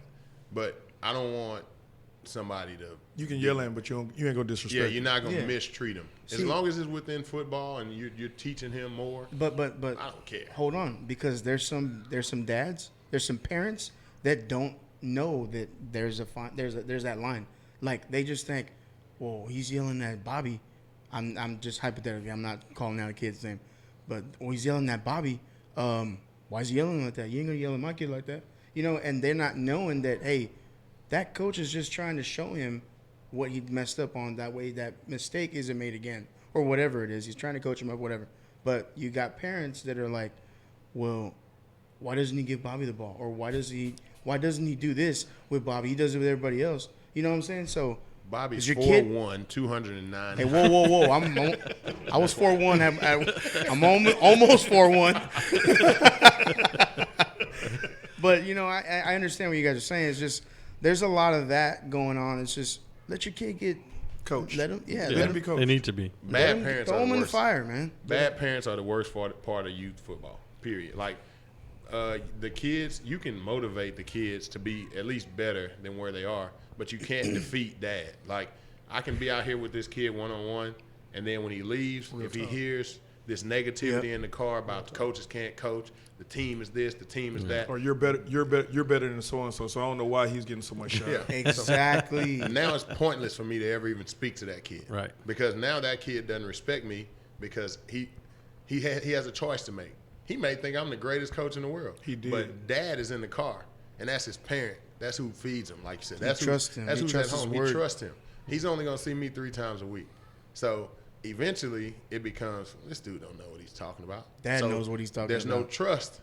And, you know, there's no trust in between you and the kid. And the kids and the parents who allow you, and this is not for you bad coaches. This is not for you guys. This is for people who really are out here coaching, who really are out here teaching the kids. So you guys that are just out here running foolishness and doing foolishness, I'm not talking to you. But you know what I'm saying? Like there's good coaches Leave your out here. team moms alone, bro. Oh. Leave your team moms alone. They teen moms. Teen. 1738. Leave your team moms alone. They call that smashing for studs.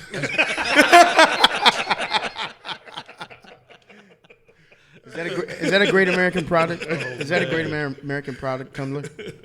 My mother-in-law works for Great American Products. I don't know, Robert. Great American Products. I don't think Yes, that's a it is. Shout out to Great American Products. Okay. Oh, well, since keeping we're our doing cut. shameless plugs, shout out to Remy Martin, our sponsor for the night. We're not our sponsor, but you can be. Unofficial. Call me and you can be the sponsor for the next. I want unlimited Remy Martin for everybody in the room. And then Nice. we'll give you As a long as I plug. don't have to work, I'm all for Nice. it. I gotta go to work in a little bit. We'll plug you every week. Nice. So, Steve, you riding out to Dallas, Arlington this week? Well, it's funny we had that conversation because last week I was telling everybody, I'm going to be there Thursday, Friday, and Saturday. I forgot we have a baseball podcast, our mom's edition, on Friday. But to answer your question, yes, leaving at 7 o'clock on Saturday. Wow. To go. You riding out there, Roy? I'm still up in the air. We got a tournament in San Marcos. It's not the group I coach, but when Pearland Elite's playing, I like to go. Yeah, definitely. Right. So I'm kind of torn. I'm like, man, it's not my age group, but I always like to be there to support our kids. Yeah. Right. We're going to ride I out wanna there, too. We got some stuff going on in San Marcos as well, so I may go by Saturday.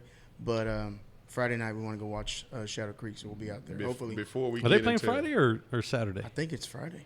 shout out to Shadow Creek. Will Oh, Gully, you know what? They are not. They're playing Saturday at Saturday 11. they are. At 11 Told in my the wife the morning. wrong thing. Will Yeah. Gully, Tyrone Green, Al James, U of H Coug. Shout out. North Shore, Willie Gaston, Bring it home. U of H Cougs, man. We got all these Cougs in the state championship. Bring it home. One of y'all got to bring it back. Willie, man, they're doubting you in Duncanville. They're doubting you. They're saying that Duncanville is going to stop you. What do you think? I don't believe it. What do you think about that? You think they have a fighting chance? Oh, Because I've been hearing that kid is not as good as Jaquin Jackson, right? Jaquin Jackson. He just got his first offer with 0 starts. Yeah. With 0. He only played in the Unreal. second half of that game, and he's got his first offer from Kansas. Crazy. The backup quarterback. What do you think, Steve? What do you think, Roy? Man, I've been going with North Shore all year, so we're going to ride with them. You know, I don't want to jinx him and go with him this week, so I'm going to pick Duncanville again. I'm just messing. I'm going to go with the home team. I'm going to go with, because I got friends over there, and we got a bunch of U of H dudes from North Shore. I'm going to go with North Shore, but I always like picking a team that's got a reason to play harder. Yep. Duncanville died a horrible death last year in that game. That's a game that they win 99 out of 100 times, and they played it the 100th last year. That play is 1 in 100. You don't complete it. If he throws that pass 99 more times, it's incomplete every time. Yeah. But that day was the 100th day. Who are you picking, Billy? Well, I've actually been reading on, and I've kind of gotten like the injury report. Duncanville, I don't think, is at 100% in the secondary. And if you're going to play North Shore, brother, you better be 100% everywhere. Yep. Front line, linebackers, secondary, all that. So I'm hoping that everybody is well by the time this game comes around, because I think they got dinged up in like the semis or something. But I gotta go with North Shore, man. It's kind of hard. Them brothers out there, they doing their thing, man. Different. They doing their thing. Hey, so you know, I'm sorry to cut you off, Billy. The North Shore and Lake Travis game. Remember, you guys gave me a hard time, and I told you to be close. The final score. Yeah, where were them refs from?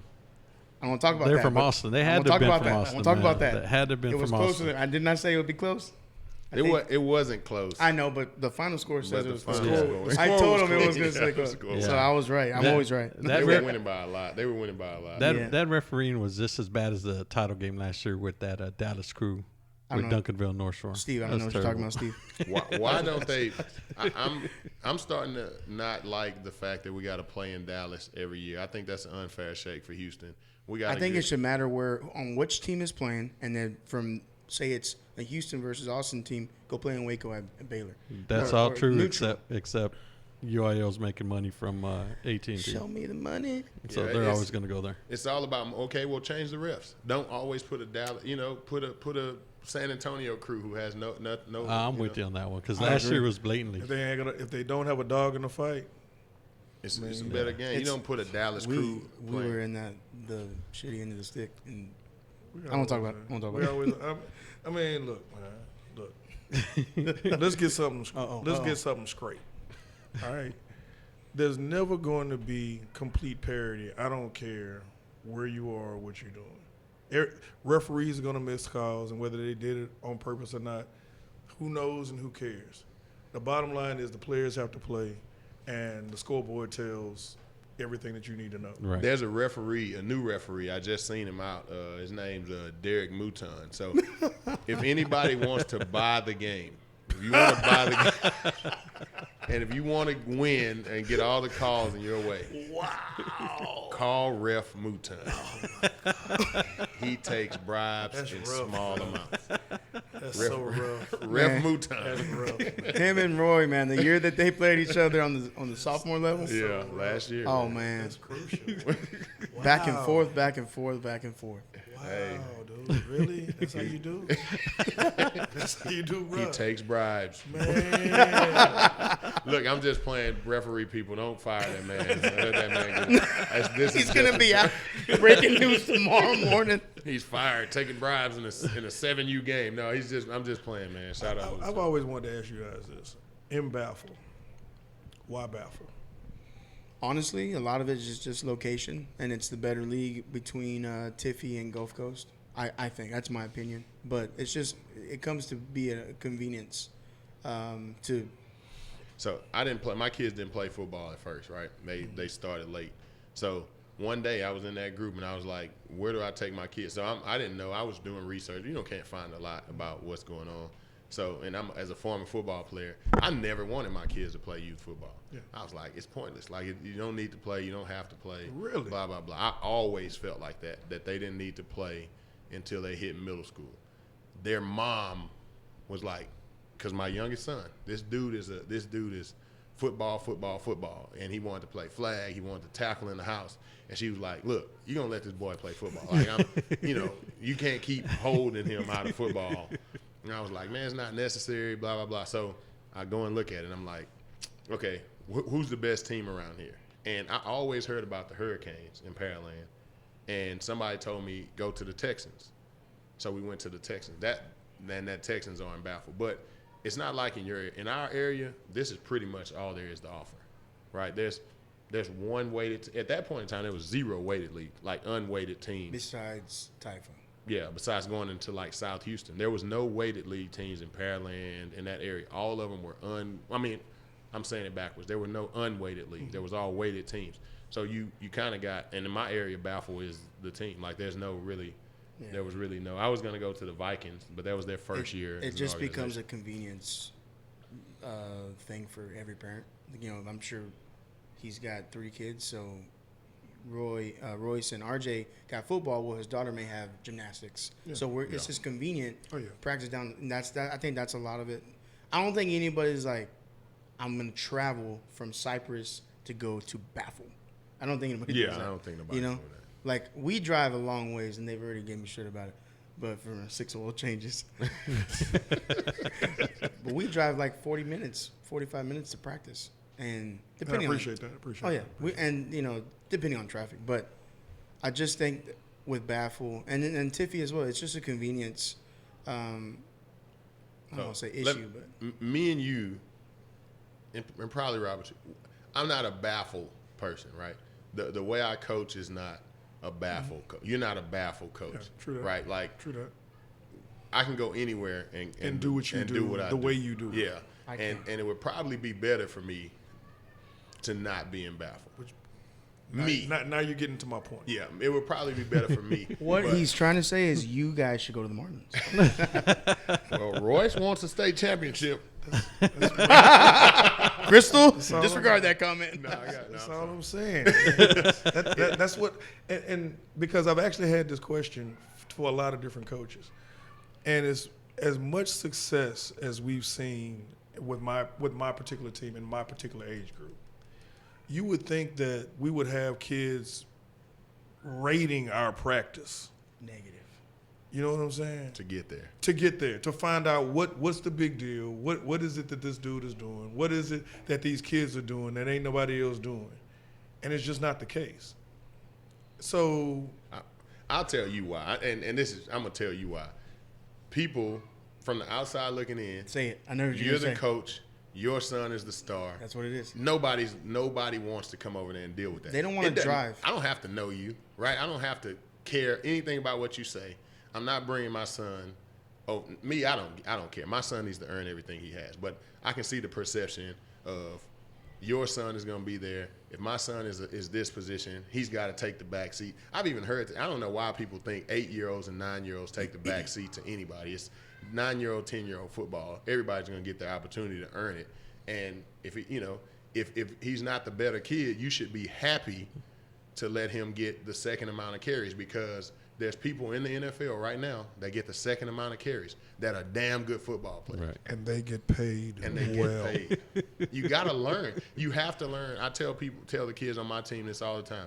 Last year you were 10, 11 carries a game. This year you're 3 or 4 carries a game. It's not how many carries. It's what you do with the 4.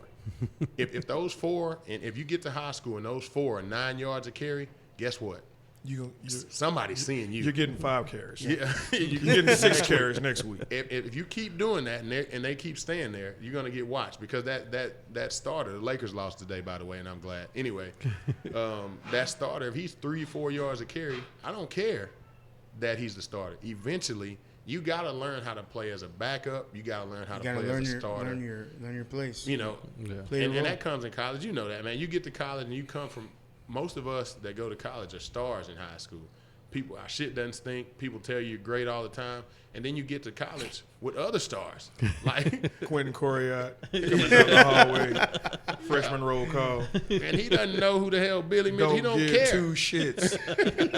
He don't care. Boom, boom, boom. So, if you never learned, everybody's gonna have to deal with that. I'm not gonna say everybody. Some people walk right in and start. Some people's career, they will always be on top because they're just God blessed them with a talent that He didn't bless the rest of us with. It's like, but I'm sorry. You got it. No, go ahead. You're good. But that's at the end of the day, most of our kids and most of the people who are parents, you need to let your son deal with that adversity. There's something about struggling.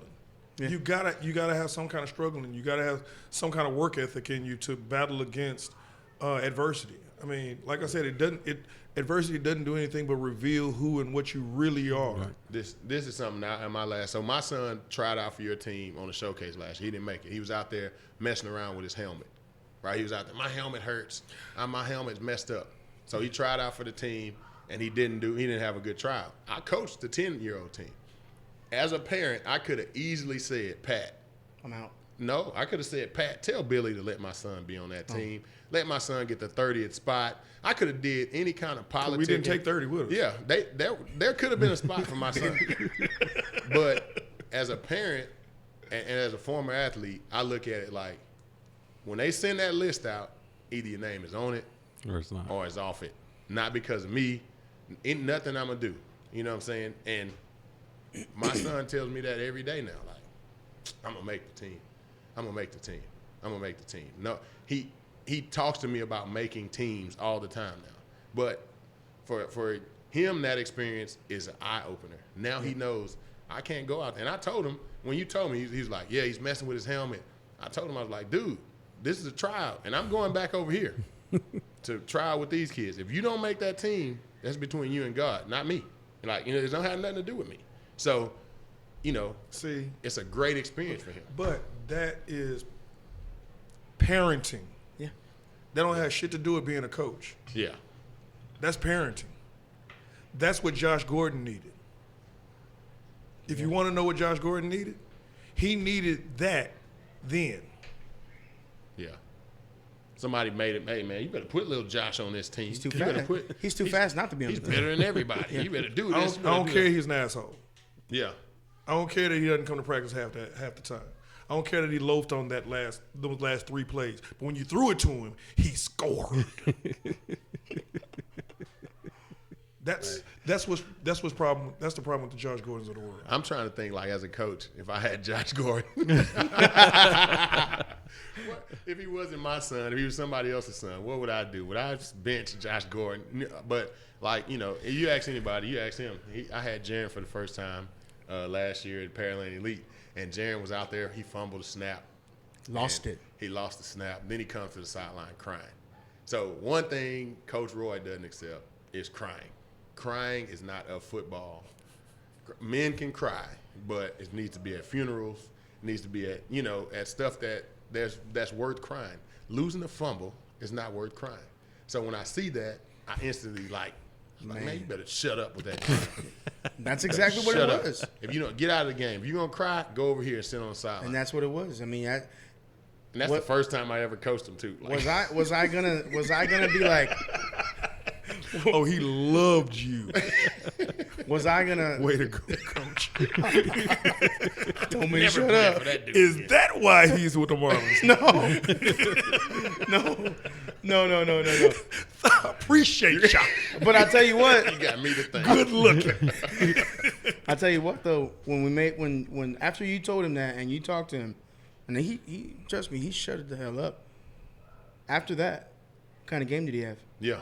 He scored all of our touchdowns, made big plays. It's I think it's about that type of stuff. Like, because he doesn't know that he can't cry in that moment, right? He doesn't know that he can't cry. If I let him cry then, when he comes to you and he has adversity. Did he cry besides him getting banged up or whatever? Did he cry when you yelled at him? You let me know it's gonna be a long ride home. I'm different. I understand that you can't coach certain kids a certain way. And when I first fly off the handle, I look in your eyes, and if I see a certain thing in your eyes, I keep going. And if I see something else in your eyes, I kind of tone it down. Yeah. Dude, I'm still working on myself. Hey, work in progress. I'm a work in progress. But I mean, if I didn't learn anything, I learned this in the NFL, and that is everybody's different, bro. Yeah. And if you're not smart enough to treat everybody different, in the classroom we call it differentiation. I'm gonna meet you where you are so I can get you where I need you to be. I have to treat each kid according to his personality and what he can handle. My son, if you yell at him, and you yell at him, it won't make a damn bit of a difference because it'll never be as bad as when I yelled at him. Yeah. You know what I'm saying? But when you have other kids who, like when Jaron first got away, I couldn't yell at Jaron the way I yelled at him at the end of the season, at the beginning of the season. Yeah, that's true. Hell yeah. He don't know me. Yeah. I mean, so we kind of eased into it. I didn't let him get into it face first. I didn't want to see tears because if I see tears and you're not having fun, you're not enjoying yourself. I got to have you have some success first. Yeah. Then we can start yelling, because I am that fiery coach at practice. Yeah. I'm a whole lot more cerebral when we're at the game, unless it's a boneheaded mistake, but.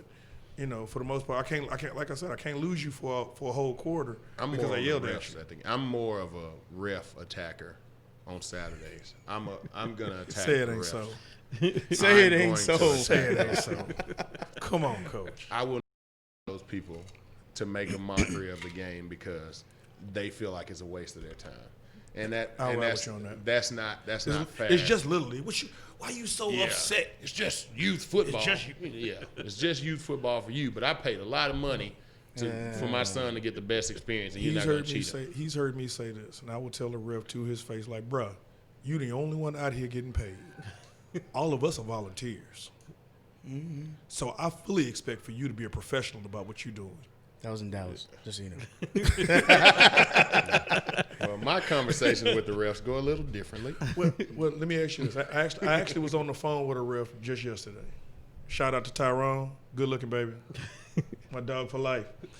And he was like, Mitch, I've never seen you argue with a ref. And I said, Tyrone, have you ever seen a guy argue with a ref and the ref pick the flag up? He started laughing. He was like, that's an interesting perspective. I said, dude, I have never, ever said, that wasn't a block in the back. And he said, you know what, Mitch, you sure right. And picked the damn flag up. I've never had that happen, but I did have a ref. I was standing next to him on the sideline, and it was a false start. And I said, that's a false start. He didn't call it. And after the play went on, he was like, you were right. I get that all the time. But I get that all the time. See, and that dude, me and that dude, the whole season, we were good. You know why? Because I understand that he's a human. It's when you start to disrespect me as that I'm lesser than you because I'm a youth football coach. Yeah. Beyond youth football coach, there's another life out here that we all go live. We're all men. I got a job. I make money for my family. I do all of this. On Saturday, I choose to volunteer my time for my kids and other people's kids. You're not going to stand in that white suit that you bought from Academy and disrespect me. You're not. I'm sorry. You're not going to cheat the kids. You're not going to disrespect me. Hey, Roy talks that shit to the refs. I don't care. Junior needs to come in a white suit next week. There you go, Junior. You're not going to do that, man. It's just not. It's not right. We had a ref tell our kids, they wore visors the whole year, right? The whole season. He's reffed our games 3 times. Now, we pissed him off because he makes shitty calls. I'm sorry, people. But the 3rd time he tells our kids, oh, y'all can't wear those visors. They're not coming back in the game. And I lost it. I lost it because you're targeting 10-year-olds. Well, what happened was he was no longer professional and he made it personal. Yep. Yeah. So that goes back to my initial statement. Bruh, all of us are volunteer. You're the only one out here getting paid. So we fully expect for you. I can rant and rave and stomp my feet. I can be a 6-year-old over here if I want to. You, however, are getting paid to be here. You're not here out the goodness of your heart. You're not here because you ain't had nothing else to do today. You are actually drawing some cash. It might not be a whole bunch. It's money though. He can give it to me if he don't want it. and I promise you, I'll ref the game fairly. Just get out of the way. Hey, I'm just trying to told you. You know what I'm saying? The dude, this is what made him mad. Okay, the team didn't bring enough people. This is 2 weeks before the playoffs. In my mind, this is what I'm seeing. 3 weeks from now, we're going to have a real football game. Yeah. I need to run stuff and prepare my kids for what we need to see then. Absolutely. And he's like, I'm running the clock. And now what I told him before the game is I'm like, dude, the next game cannot start until 1 o'clock, regardless of what happens in our game. It can't start till 1 o'clock. This field is going to be available until 1 o'clock, regardless. For this? Yes, for this. You know what this man tells me? Oh, I'm going to sit down and rest my feet a little bit. So okay, all is forgiven. Okay, so and this is after like 3 games of this, like constant, just like digging at us and bothering us. So he told him like, dude, you're gonna rest your feet. What about my kids that need to get prepared for a big game in a couple weeks? We're trying to run stuff and teach them stuff. Oh man, I'm out here so long, damn, I rest my feet. I said, you're a loser. You are a loser. I'm gonna have to say that you were pretty kind with your words. I think he said maybe a couple of other words. I can only say you're a loser in here. Okay, I feel so much better. Before what was going through my head, I was feeling like, dude, I need to go back to church today. He's like, yeah, I'm gonna be at the Super Bowl too, reffing the game. And I was like, I told the people on my side, I said, if he's at the Super Bowl, if this dude is reffing our Super Bowl, I'm walking out. I'm not gonna deal with this. It's not because he's not being fair. And it's because they feel like, oh, I reffed on Friday night, so I'm more important than you. That don't have nothing to do with me and right now. Yeah, and that's how they feel. So y'all refs, don't think like, you know what I'm saying? If you want to think you're above me, the only way you're above me is let's compare pay stubs.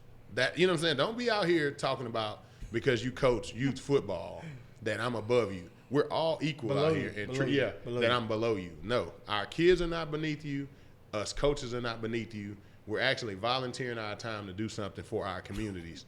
And you need to look at that and respect what we're doing. And we'll respect what you're doing. I guarantee you'll get much more respect if you say, hey, coach, this is what I saw.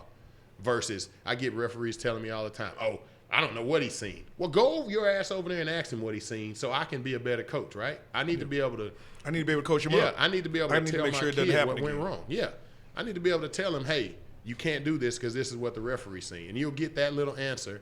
And they'll just walk on about their day. I guarantee they don't do that to the coaches on Friday nights. Because I've seen the coaches on Friday nights lighten to their ass. But they figure, oh, he's important. He'll lose me my job. Yeah. This Saturday morning dude, he's nobody. Yeah. He can't. I can throw him out. What you gonna do? Yeah, what are you gonna do? You're nobody. He's a loser. Yeah. Matter of fact, the league officials will say that they can't do anything about the calls either.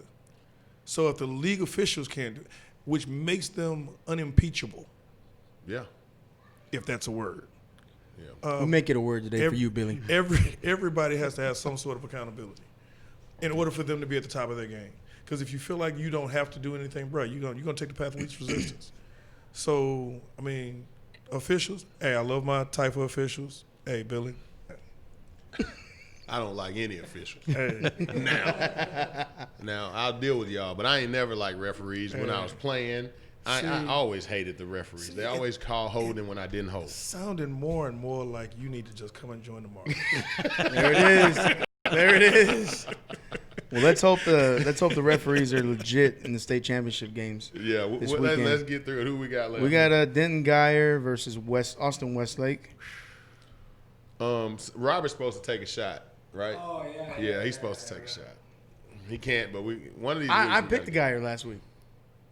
I've heard good things. I picked the guy. I've heard good things. Everything he says he picked that team. No, we can always go back and look. No, but I think he did. I think Julio he did, deleted last week's episode. No, I did. Yeah, I think he did. So the Geyer played Westfield. Yeah. We all picked Geyer. No, y'all didn't. I'm just kidding. I didn't pick West. They were 9-5, right, or something like that. No, I think I picked Westfield. You picked Westfield. There you go. Give him a shot. Okay, so Geyer or Westlake, who you got? I'm taking Denton, man. I think the Geyer on the end of the name confuses people, but all that is the people who can't go to Ryan. Hey, but you know what though? We got to give them their props. They got Denton, Ryan, and Geyer in the state championships.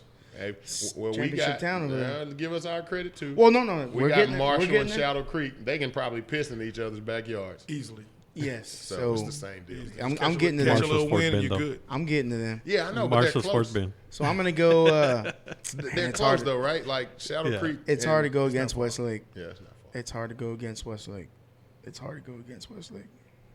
Who you got, Billy? I got Westlake. I think I got Westlake too. What you got? I'm gonna take Denton. We got 2-2. 2-2. All right. Hey, I need to write this. If Westlake down loses, I'm gonna go track your ass down over there. You can take a shot. No, you're just gonna take 2. Let me see. Or you can just come back next week or whenever we have the next show. Okay, so Shadow Creek beats Wagner 45-21. Denton Ryan beats Lone Star 35-7. Who did you pick in the first game? Duncanville or North Shore? North Shore. Okay. We're going to write your picks. I haven't picked North Shore all playoffs, so if they lose, I'm sorry. You forget. Okay. He forgets his picks. Don't forget him, man. Denton Ryan, Shadow Creek. I got to go with my boys. They lost in a heartbreaker last year. Denton Ryan was lucky last year. Denton Ryan has a receiver. I think it's Brad Bowman. I want to say. You know what I'm talking about? Yep. I don't know his name, though. He's pretty good. Shadow Creek safety's getting recruited by Alabama. Yeah. Nick Saban's in the building. So I'm going Shadow Creek. I got to go with the home team. Shadow Creek. Okay, I was like, I don't know, because you went to DeSoto. Yeah, he was from Dallas. Nah, I mean, like, I've been here long enough to consider myself a Houstonian. Okay. Now, if you really want to know the truth about it and you want to know where I'm from. G-Town. Lamarck, Texas, baby. LM. Represent West Texas. Holla at me, South. Man, come on, man. South Acres, where all the streets named after birds. Hey, man, it's about to be some real live beef in here. Tech City, Holla Texas. at your boy. Tech City, Texas, baby. We're the other side of that. San Marcos, that's Texas State, so whatever. Okay, so I'm Shadow Creek. Shadow Creek. Alito against Marshall. I gotta go Alito. Bless your heart. Alito. I'm going Marshall just because I live in Fort Bend. That down. Can I switch before we get off of this topic? You can switch whenever you want. Before I leave, when I leave, I'm gonna stick this right here by this helmet. And I'm gonna have it next time we come back. Damn. But we going with Marshall gonna give me that work, bro. Marshall. They're Fort Bend. Marshall. I'll go Marshall as well. Just because you guys know. Switch. That quick. You let them. I'm that guy. You let them talk you out of the right answer. Alito. Okay, no, I'm gonna stick with Alito then. No, Marshall gonna give me that work. Robert, I don't have much space on this sticky note. Fort Bend Alito. I like Fort them too. Bend Alito will win the game. Who's winning, Robert? Alito. I'm going Alito too, man. Alito. I think so. This is my experience. When we went to the state championship the second time, our coaches were comfortable there. This is part of why I'm going with Shadow Creek. Our coaches were comfortable there. Some of our players were comfortable there. People had been there. It wasn't a wow moment. It was a wow moment for some of us. But I think Alito is comfortable in the state championship game. Yeah. I think that's home for them. Wait a minute. And you think it's not so much for Marshall? I don't think in this moment. I think the Alito coaches, the Alito players. This is the Alito fans. This week in Alito will be no different than any other year. They're always there. Who did Marshall? This won't be we're going to the state title. We're going. It's not that type of moment for Alito. It is for Marshall, and I think Marshall, if they can make it back or if they can go back, they'll probably win. But I think going against Alito your first time there, I don't think they'll win. I think that was the problem with Manville when they went the first time and they lost barely. I think that was the problem Shadow Creek last year. They went to the first time. And those teams are losing to Highland Park, who's Jerry Jones is at their practice every day and they're sitting in the stadium. I think some of that has something to do with it. And if it's a close game, if the two close teams, I think the team who's more comfortable wins. And so they're having a rematch for last year. Who? Alito and Marshall. Marshall made the state last year? Yeah. Yeah. They have a rematch. Oh, well, maybe I'm wrong. Hold on. Can I switch this? Hold on. I didn't know Marshall made the state last year. After you just gave that long. I gave him, and it was a beautiful speech. That was beautiful. It Dude, was. beautiful. Hey, It man, was. you pulled out both guns. You know, I had to Put say them it on because the then they'd be table. like, what the hell are they talking about on there? I didn't know Marshall made it to state. Yeah, They Marshall got did blown out lose last year. in state last year. They did. Marshall got blown out. Which brings me back to Which my original brings me point. back. Don't do drugs. Oh man. I'm going to stick with Alito. Well, since I've already put my foot in my mouth, I'm gonna leave it there and pick Alito. I'm like, yeah, Marshall's never been. Who you got, Steve? Cool. Fort Bend or you got Marshall, right? Yeah, Fort Bend. Yeah. You got Marshall as well? Damn, Alito. my bad. We going for it? But it was very eloquently put. Hey man, I had a reason behind We it. going for it? For it? Yeah, let's go. That was one that more. behind the Let's scenes. do Waco, La Vega, Carthage. The Remy's starting to do my talking. Let's go. Oh man, I'm gonna go Carthage. if I don't know where you are, I can't pick. I don't know where. I know where Waco is. I'm going Waco. Waco. Yeah, Waco. Where's Carthage? East Carthage, Texas. yeah. East Texas. I'm by going Tyler Waco. and all that. We Go got back. Carthage 15-0. Go back. Carthage is 15-0. Waco, La Vega is 14-1. Pleasant Grove, Texarkana, Pleasant Grove against Wimberley. I'm gonna go Wimberley. Texarkana, Pleasant Grove. They have Texarkana, Pleasant Grove. Can I buy a vial? What was your last pick, Robert? Carthage, Waco, La Vega. Waco. So hold on, is this including all the shots I'm gonna have to take if they're wrong? Dude, you're going to walk out of this mother lit. I'm gonna have to stay in the parking lot next week. No, you're going to have Jaron driving. I know.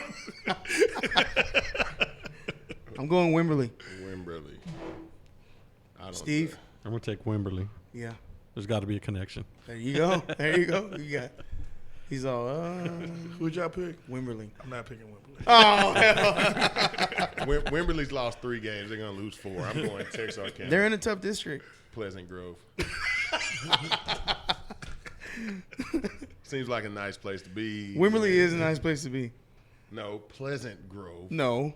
Pleasant. The pleasant part of Texarkana. No, when he said Pleasant Grove, there's a Pleasant Grove in Dallas. Yeah. Yeah, there is. And And Texarkana is not that That's far. what I thought. It's Pleasant Grove from Dallas. Yeah, when you said, like, the Grove? Maybe there's a. That's the hood. No, that's what Skyline is. Oh, so if that was the Pleasant Grove, then I definitely picked that. Oh, that was Pleasant Grove. I mean, you got What about Pottsboro versus Grandview? Dude, is this 2A? This is 3A. Nah, I don't think we should pick Yeah. that. You don't think? We yeah, love we're you just guys. guessing. What about Gunter, Omaha, Pewitt? Pruitt. We'll take the Southwest Junior Mons. How about that? Yeah. Why don't they let these teams? I know it's long. I think they should eliminate a round of the playoffs and let these teams play against each other. I think at the end of this week. So there's no Division 1, Division 2? No, they're the state champion, right? This last game is for more bragging rights. It's more like an all-star game. King It's of more the like Texas. a Pro Bowl. It's more like a Who owns Texas? that type of thing. And I talked to the Shadow Creek coach, and they were like, "Well, let's play it next year." I'm like, "You might lose the stud next year." No, you're going to lose. Yeah. That's the thing about high school and college football that's so much different from the NFL game. Is, dude, every single year it's a brand new team. At least in the NFL, your nucleus is going to stay intact because you can pay all those guys. Yeah. It always comes down to who you're not willing to pay when you're in the NFL. But, dude, in college and high school, those kids get better during the off season. Those kids grow. Some of them go through puberty later than others, and then kids show up. He left you, and he was 5'2", and then he showed back up, and he was 5'7". I got a prime example of that. Johnny Jolly, I went against him my junior year, and he wasn't that good of a – sorry, Johnny Jolly. He wasn't that good of a player my junior year. I dogged him my junior year. And then He was an end. Now, he played end at Yeah. Forest Brook. They moved him to 3 technique, and he damn near single-handedly beat us. Barbecue chicken. Not against me. But he was a load. Or you can leave your junior year 5'2" and go back senior year 5'2" like me. So. True. But I'm just saying that's what's always so intriguing about high school and college football, college sports in general, is that every single year, I mean, you do have exceptions like Alabama. It's like they just recycle. Yeah, they just recycle. Grown ass men. You know what I'm saying? But everybody else, you know what I'm saying? Like Clemson, when's the next time they're gonna have a defensive line, a front four like they had last year? Exactly. Yeah. You know what I'm saying? So that's what makes high school so interesting each individual year and what keeps people watching. Y'all don't think that would be fun though? A good. I've always thought that thing Division I, Division II should play each other. For what A? Well, the lower divisions. I just want to clarify, Doc, because like I get tired of people making it seem like it's all the same, and it ain't. No, it's not. Yeah, one guy can control a 2A game. One guy can be a 2A player and control. That same guy, if Zach Evans was in 2A, whatever team he was on would win the state title every year. From freshman. Yeah, from freshman to 8th grade. So, but, as he gets higher, 3A, 4, maybe 4A, he can get you to the state championship. He might not be able to win it for you. 5A, he just at the state championship level, he's a great player, but he can't win you the game. Brother gonna need help. Yeah, he needs help. So, but I think you play it all the way down. I don't think you disrespect those people. You let them have their game because 2A is 2A. I'm saying 6A Division I plays 6A Division II. Yeah. The end. I rock with that. 5A Division I plays 5A Division II. The end. Yeah. And everybody all the way down. Well, I'm still trying to figure out why in the showcase they have a silver bracket and a platinum bracket, and the silver bracket actually gets a trophy. Can somebody please explain that's that? Somebody tune in. That's a topic for next week. We're gonna get off. We're gonna have Patrick come in and we're gonna talk to him. I called that the Gaylord Fokker Award. You take the top 8. You got your ass taxed, but you got a trophy. You got a ring. And the second place team didn't get a ring. And the team that I played unreal all the way down to the last 22 seconds I was winning the game didn't get nothing. Didn't get jack except some gas to get back home. But this team who was technically getting the their 9th place team in the bracket. They're 9th through 16. The 9th place team gets a ring, and they get to go home and they told those kids, "Bob, you're great. You're a winner." You see, I told you. You're great. So, but that is something. Clayton Guillory, we need you to come to the front of the congregation. We have some questions for you. Clayton to call in the next show. Clayton, call in next show. We need to talk about what the prize for second place is. And what the hell you was thinking when you decided to give everybody the 9th place team a trophy and a ring. Look, Ma, look what I got. 9th place? Wow. 9th place. You're a winner, Bobby. 1st through 8 go to the silver bracket, right? 9th through whatever's left goes to the platinum. They go to platinum. 9th through whatever goes to the silver. And both games play to a championship.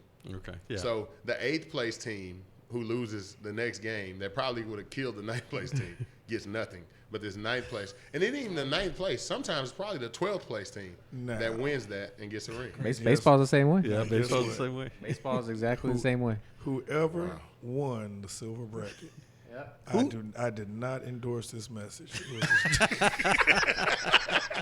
You're a champion. Hey, Roy. Next show we're going we're gonna get a list of all the silver bracket champs. No, look, I can't participate in this because you're with my GCU people, man. Did they win? They won in that stuff? I think they won 2 silver bracket rings.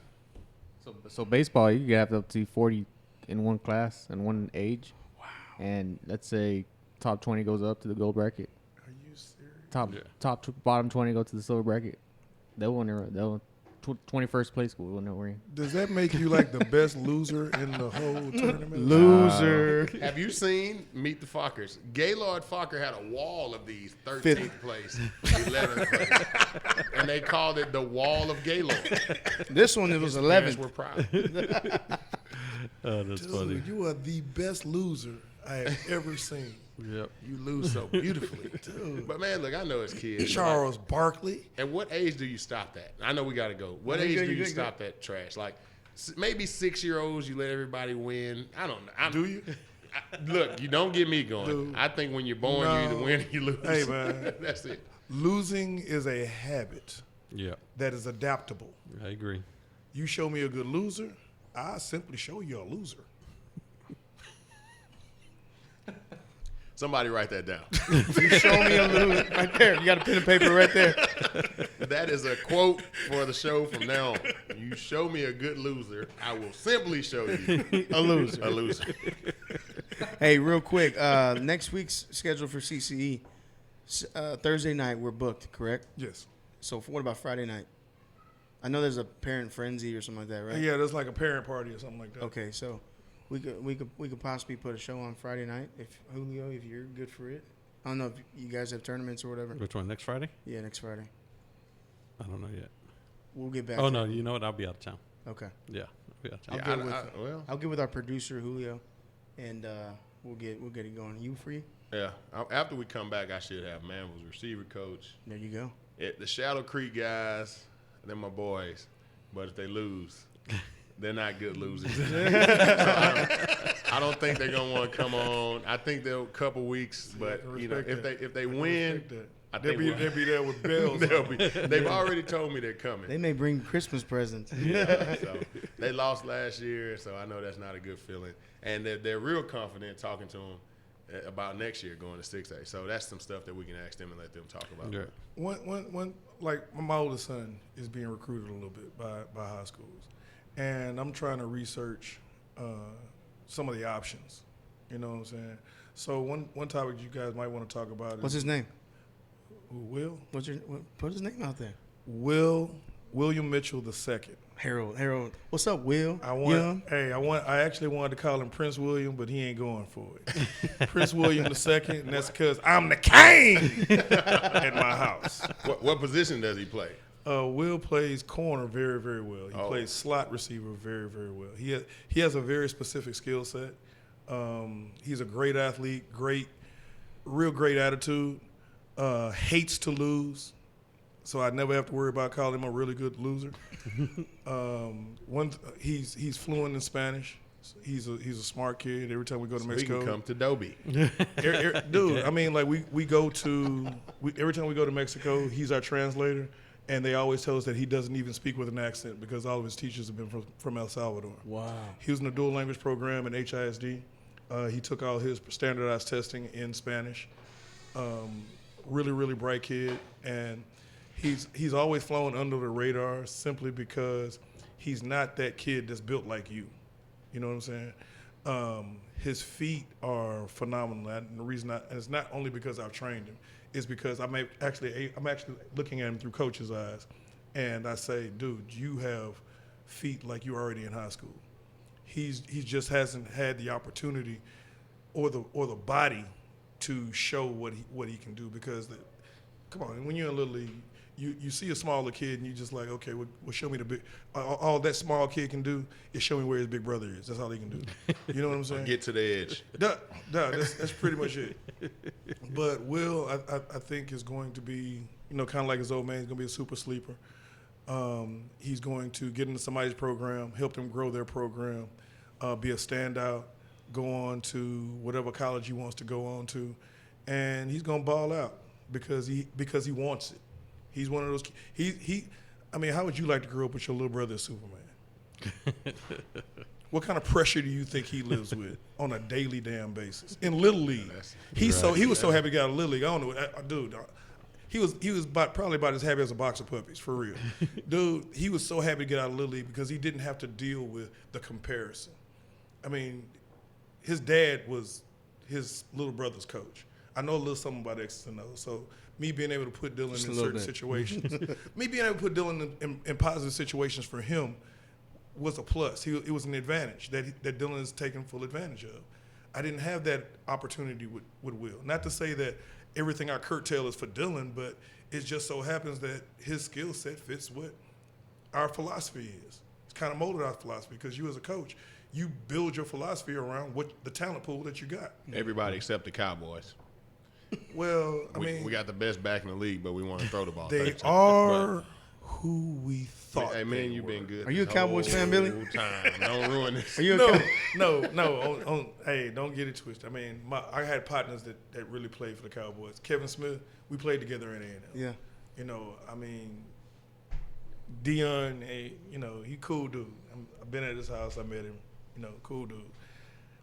But at the same time, everybody knew that y'all was overrated out the gate when they were talking about how much talent they had. Is the show over? Billy, I don't want to talk about that. I think right the now, show's over, right, Robert? I respect you, Billy. Time is up. Hey, but shout out to Will Mitchell. Hey, man, you trust me, you're going to be everything He's that a great you ever kid. wanted to be. He's a great kid. All you got to do is stay the course, believe in yourself, and then other people will believe in you too. And to the coaches out there, if you need a slot, you need a DB. Come on the show or Come you on. can't have them.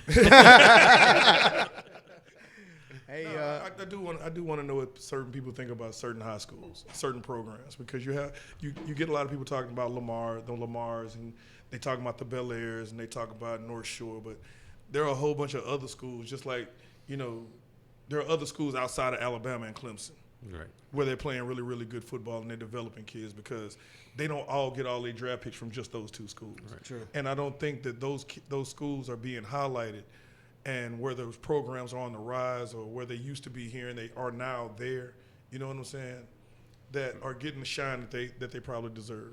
Look, that's the first time me and Mike talk, and you know, so I train linemen. Shameless plug, by the way. I train linemen, and I've been, you know, showing Mike some of the stuff I'm doing.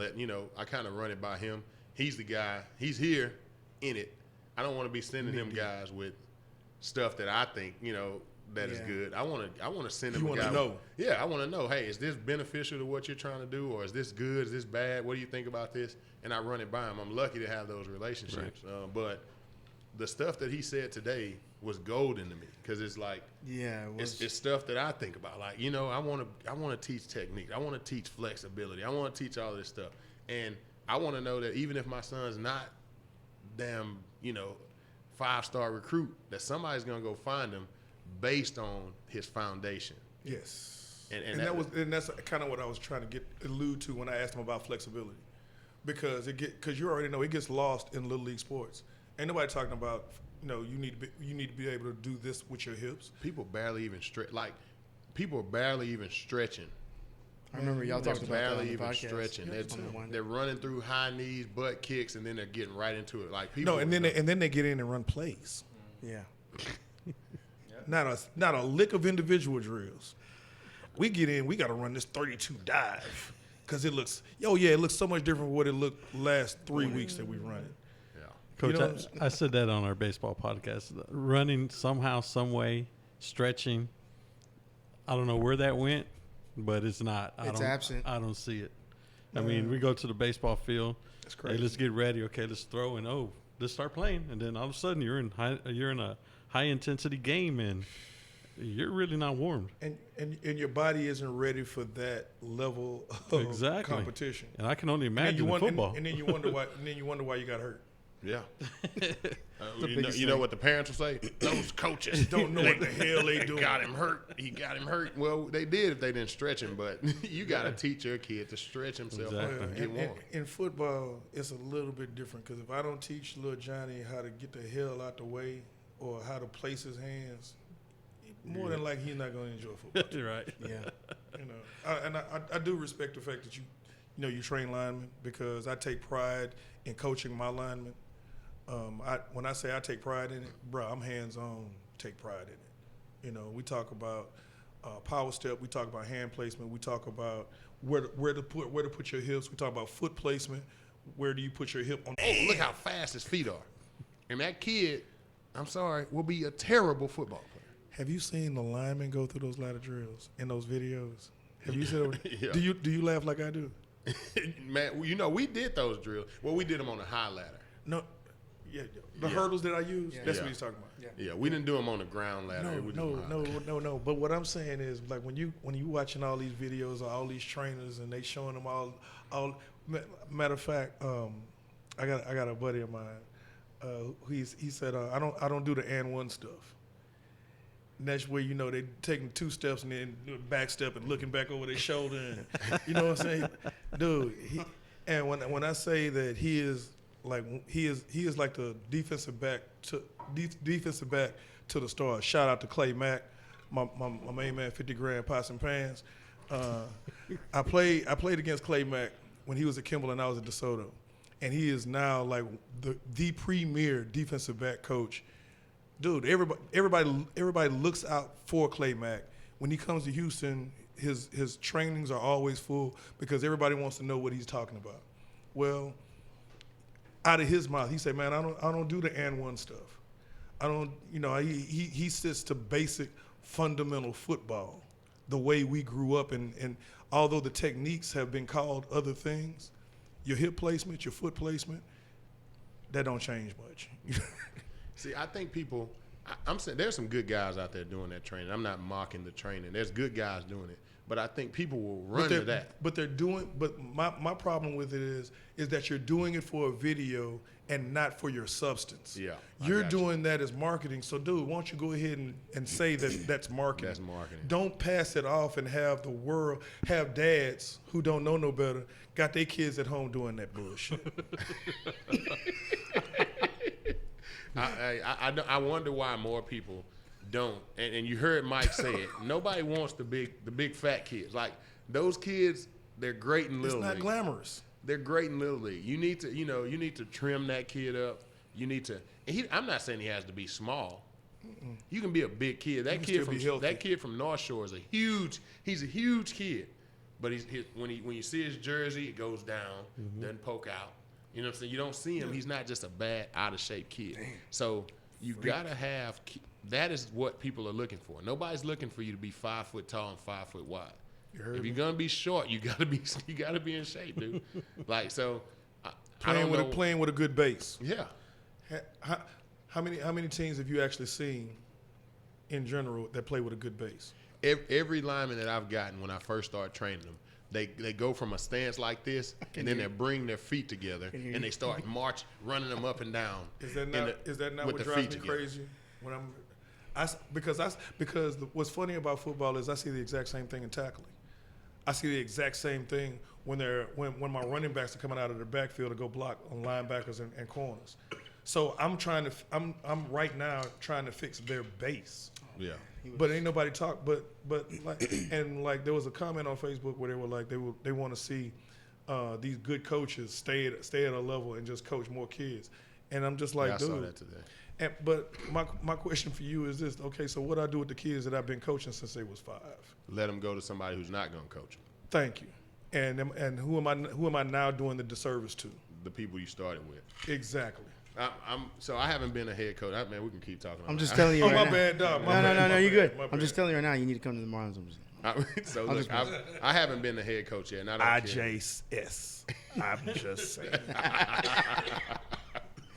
I haven't been that, but I do see when my kids age out, whatever, I want to go and I want to start my team at 5 or 6 with that foundation. And I don't care if we're 1-10 the first year because we don't have all these studs. Mike said it best. You get who shows up. Yeah. If you can coach, you can coach. It doesn't matter if you go out and hand-pick a team. The people who are out here hand-picking those teams are the people who can't coach. And they're trying to get a player to make up for them not being able to coach. Shots fired. You want a player, you want a kid to make up for you not being able to coach. You just lost a fan base with that statement. Shots fired. Pop, pop, pop. I'm going to tell you, I never had a fan base. It's the Remy talking. It's the Remy talking. Everybody's out here looking for the next best player. I'm looking to create the next best player. I'm looking to take a kid who's 6 years old, and he's a lineman, he's a big kid, and I'm going to trim him up, and I'm going to make him pancake all of y'all's kids by the time we're 12. And I'm going to send him to middle school as a dog. Barbecue chicken. That's what I want. That's going to make me prouder than you bring me this kid who's been blocking people for years. You just been running through him. Yeah, and I just throw him on my team, and now look at him. He's great. Yeah. No. Look at him. I'm great. Yeah. That's what that spawns.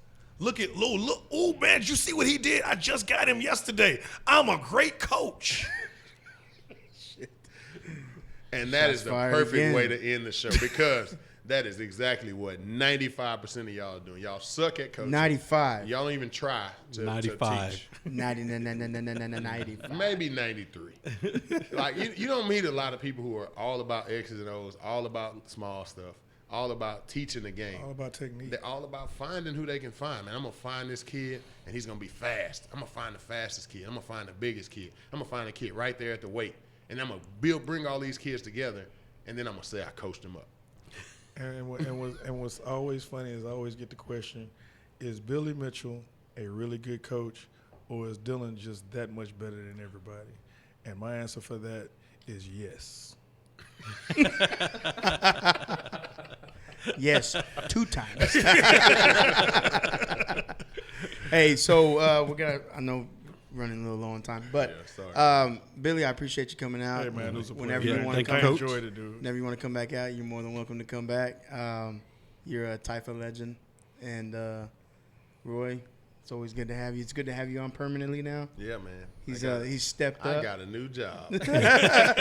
Steve, it's always great to be with you guys. Julio, I appreciate it. Shout out to Junior, putting Jace to sleep. And probably doing some push-ups too at the same time. Or eating. But you guys have anything else? You good? No, I'm good. Thank you, Coach. Yeah, Drop I really appreciate you Good coming job. by. Good job. And Congrats again. Congrats again. Sean, you keep that hat on. Go ahead. Hey, first of all, I this was a picture that I actually put out there, and Houston took 3 out of 4 titles. Nice. 3 out of 4 levels, and we had the fewest number of entrants. So like we only got 4 teams in Houston. Come on, dog. And took 3. And took 3 levels. Shout out. Holla at your boy. The flag, Texas Crusaders, the crew. It would have been 4. It would have been 4 if the crew had went ahead and played, but they went on to go play in nationals. And shout out to the crew for representing H. Yeah. Out there in Florida and doing Great their damn job. thing. You know what they I'm saying? chose not to play in their state championship, so they can go play nationals. Yeah. Yes. Hey, you got to respect that. Oh yeah. Shout out Trey, man. He's doing a great job over there. That's when you take them and you put them on the table, baby. Keep that shrimp pasta coming too. And they should have won it. They should have won it. 12-14. Yeah, solid. Fumble on first down. We'll get to them next episode. week. Hey, before we go, shout yes, out sir. to the Gulf Coast Bulldogs who I think they won. They the camp, did. right? They did. Shout out to Hilton, all of them. Country. You guys Country, keep it up. You guys are doing great That's stuff. a fact, Jack. That's a fact, Jack. That's the end of the show. I appreciate everybody tuning in. I'm your host, Robert, with my co-host, Roy, Swan, Steve, Coach Billy. Till next time, we'll see you. Thank you. Banana.